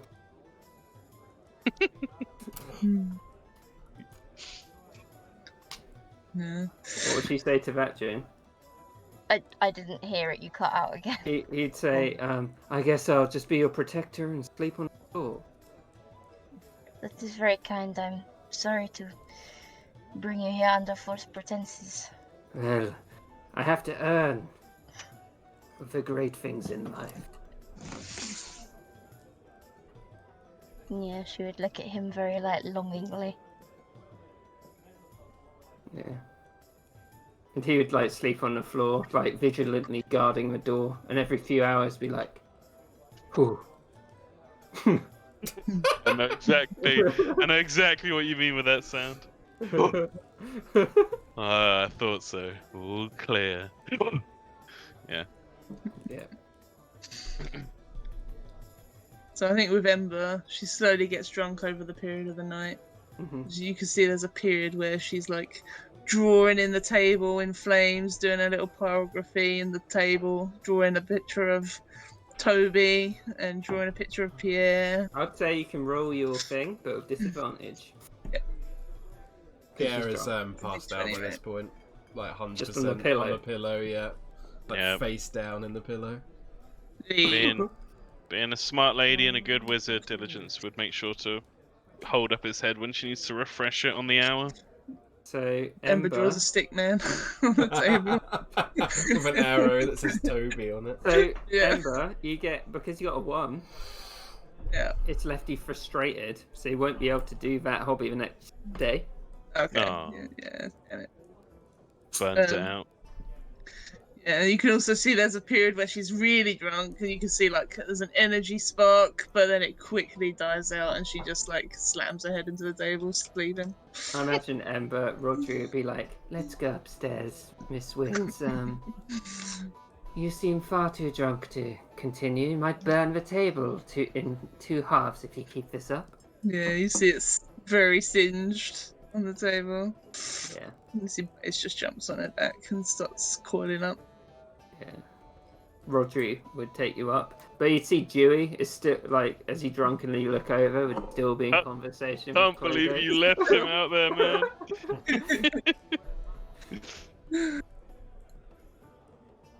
You know, she's like, well, you know, he likes the rain. That's what you get. Damn rain lovers. As you see, it's probably been an hour at that point. And too polite to break conversation. He sees Ember go past. And he's like, but Clodo's still talking, and he's like, Oh. She gives him a little drunken wave on the way up. yeah. He makes fake tears on his face as he go past. She laughs. Diligence would say to Amelie if she's still there. With Pierre snoring Yeah, she next would to her. be. She would just say, I'm so sorry, Amelie. It's okay. It's okay, Diligence. I've been through a lot. It's been a fun night. It's sad to lose such a great man as Toby, but I guess that is war. At least, you got to be taught a few things. You can carry his memory forward in a very real way. It's true.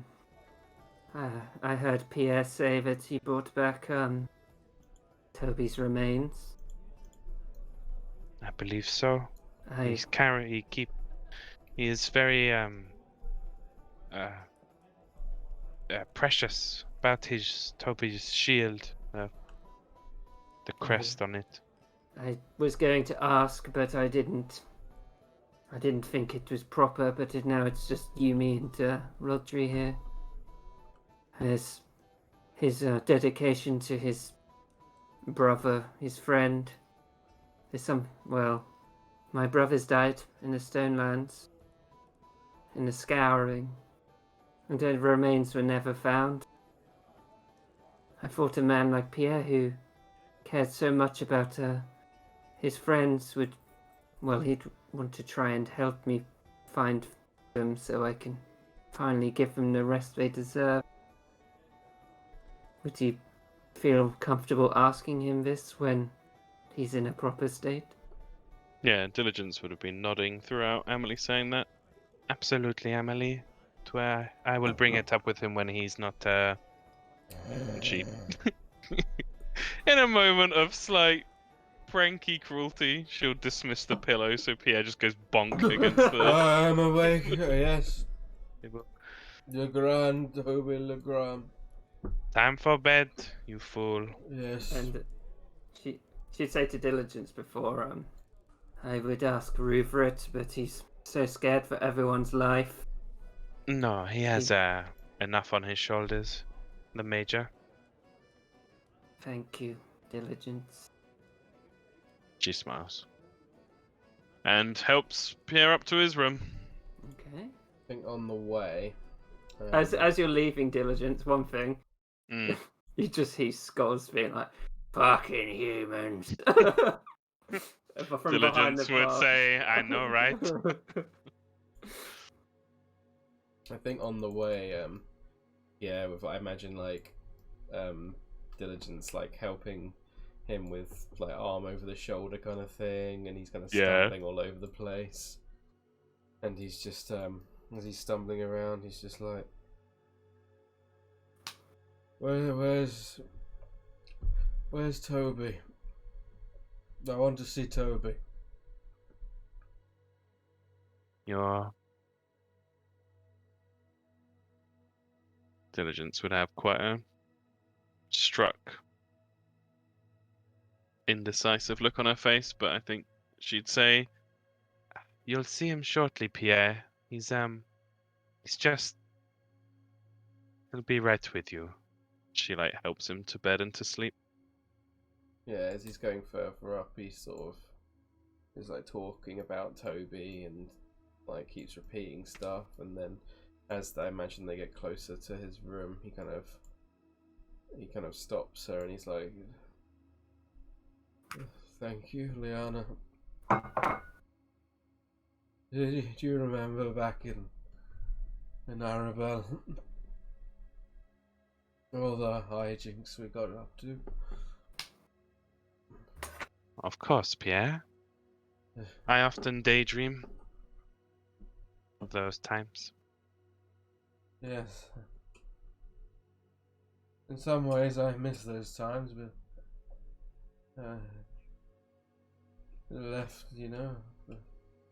Everyone has a reason they leave.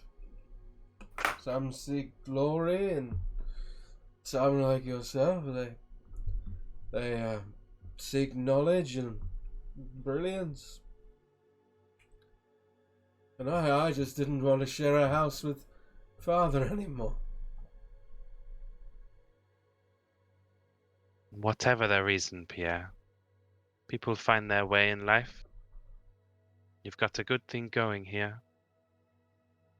Yes, I am surrounded by good people. But Toby, he was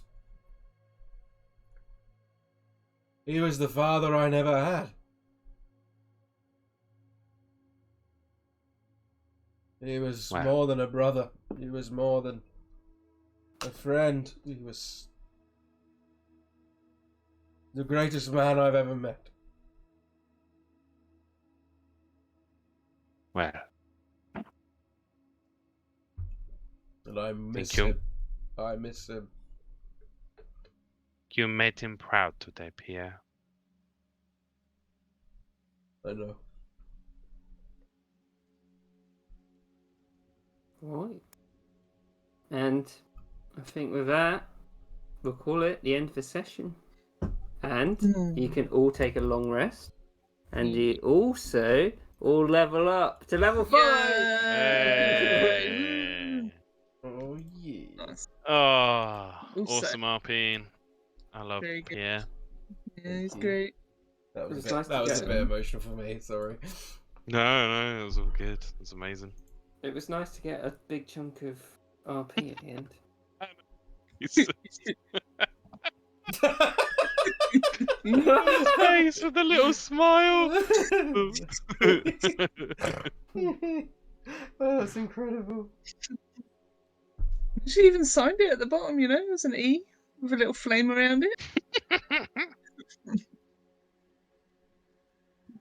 You got to see his little muscles, you know, they're going up. They're amazing. Oh, that was shoulder pad. Yeah, so did That's I. incredible. Poor Dewey. Stuck outside of Yeah, Clover. man, that's Yeah, brutal. That is the worst fate. An evening with Clodo. Alright, Pierre got his first kiss off Joan. I'll take it. No. But then Uriel went upstairs and was guarded her room, It's true. as it was. That's Successful actually what it guarding. was. All right. Wizard HP roll. Oh, Yeah, I can't even remember if I rolled HP thing or not. No, I just. Oh, let's fucking go. Nice. It's pretty good. I will gladly take that. I could just do from now on. I'll just stick with fixed. Fuck it. I'm too lazy to change it now because I have to redo it all. Yeah. So next time, I was either going to do downtime or a mission and then downtime. I'll be down for either. Yeah, don't mind. I'll get my fucking body inspirations back on a short rest now. Yes. hey. Level 3 spells, Joan. Yeah, Oh, yes. For me, I actually. so nearly had Joan like very gently peck Pierre on the lips, and then I was like, no, that's too far. Too soon. I love it. No, it's perfect. Diligence I loves loved it too. Yep. Diligence is going to be bullying Uriel now for sure. I loved it. That was awesome. He's going to be like, stop getting in the way of my little adopted brother's romance. Get out of here. Go. Well, you got two side quests. Yeah, Diligence is going to be pushing for the Mage Tower for sure. Well, the side quest as well. I think. Emily. Oh, yes, Yeah, yes, that's yes. wrestling Yeah. competition. Amelie's thing, yeah. You'll find out more next time. I think that whole RP bit at the end is probably my favourite part of this entire campaign so far. Yeah, it's that's good. really good. That was fun. really awesome. Everyone was Yeah. doing such a good job. Can't believe Rodri was just like, yeah, no one's taking sluggers up.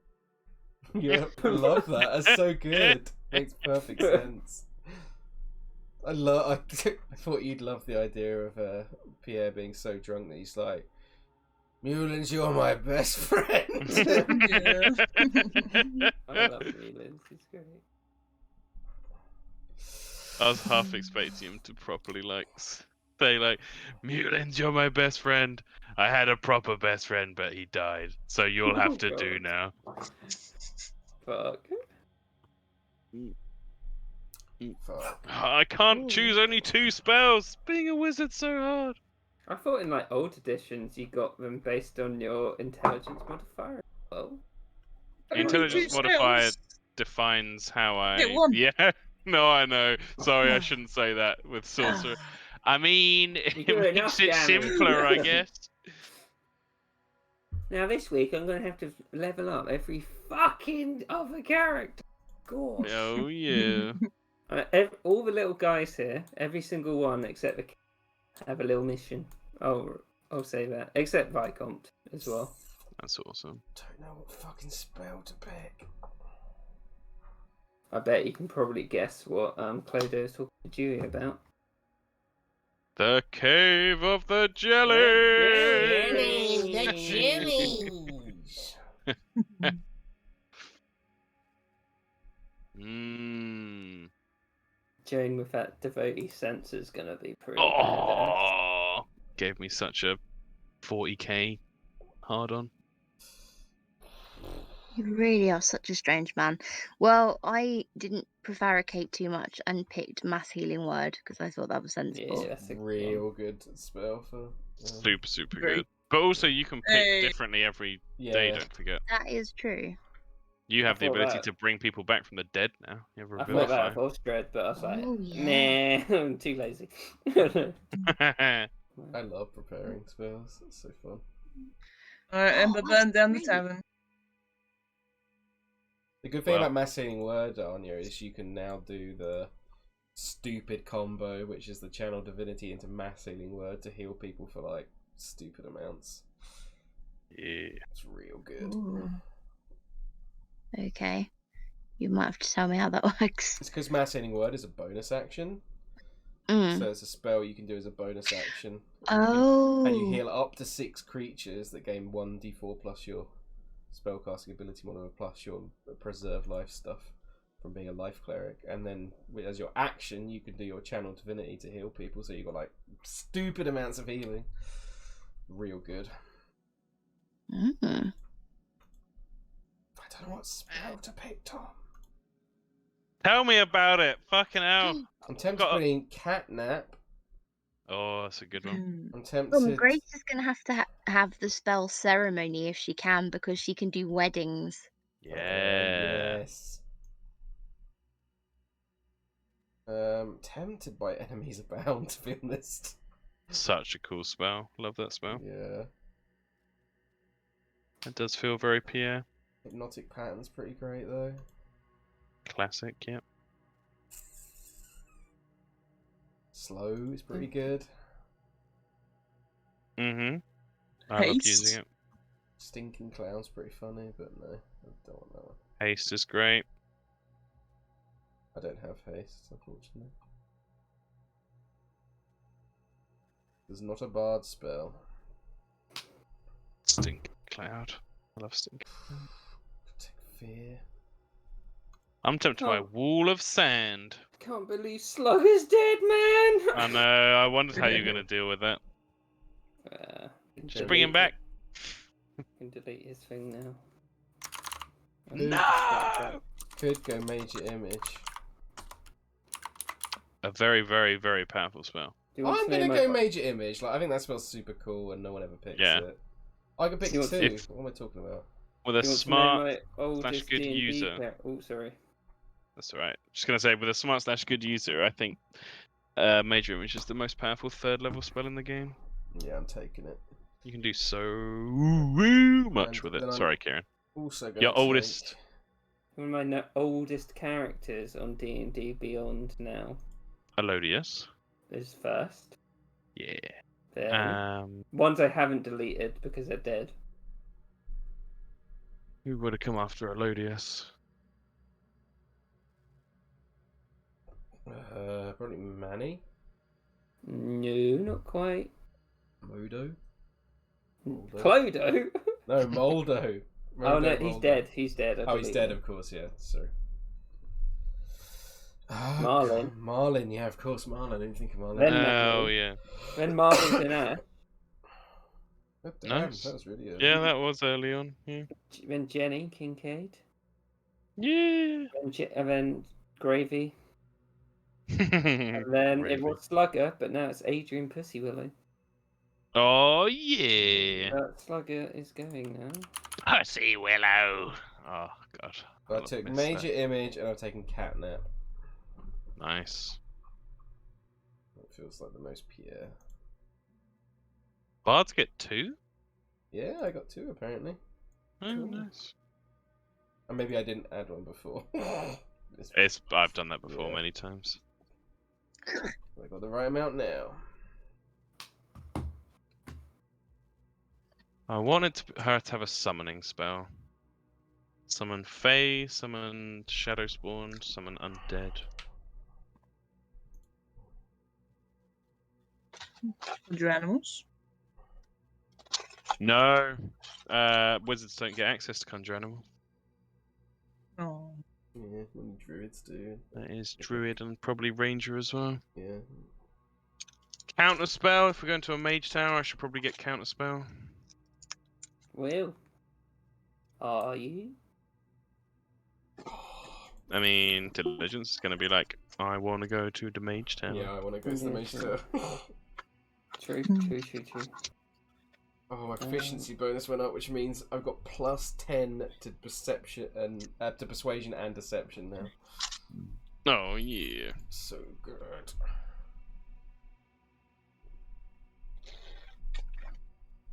Mage Tower. Gonna have a look at this map. I have to keep trying to use Toby's shield. I get fucking disadvantage on sleight of hand checks, disadvantage on stealth checks, disadvantage on athletics checks, disadvantage on acrobatics checks, disadvantage on strength saving throws, and disadvantage on dex save throws. Still worth for the RP. Lord hail the RP. And it gives me +2 to my AC. And I've got because it's an arrow catching shield as well. So I can intercept stuff. That's what we call the Beaver Classic. Yep. The Beaver Classic. What, man? He's not breaking today. What the fuck? It's because I turned all the stuff off. You said. Oh yeah, I remember now. What, mum? Under the sheet, mum. Wherever you want. Right, going in this guy's house. Oh, that's so stupid. Hilarious. I miss Captain Bjarnhorn. Oh, Captain Bjarnhorn. Best. Magical guidance. What's that? 5th level sorcerer feature. You can tap into your inner wellspring of magic to try and conjure success from failure. When making an ability check that fails, you can spend 1 sorcerer to re-roll the d20. That's pretty cool. Really good. Really good. Shame it cost me a sorcery point. I've only got 5. You need to get that feat. Take the feet, Anna. Oh, I wish I did, but also just prefer mine. The elemental one. Yeah. It's genuinely a feat that I would be tempted as a DM to just be like, if you play a sorcerer, you just get that feat. Yep. Yeah. Just being low level and having like 2 sorcery points just feels so sad. It's pretty sad. Mm. Basically, just he's incentivized like upcasting it at all. So like, I just always have to just use them on like first level spells. Well, it just costs so much. Yeah. Right, I'm gonna go now. Thank you, everyone. Thank you, Kieran. That was awesome. Bye bye. Thank you, Kieran. Laters, taters. Bye. Bye. Bye.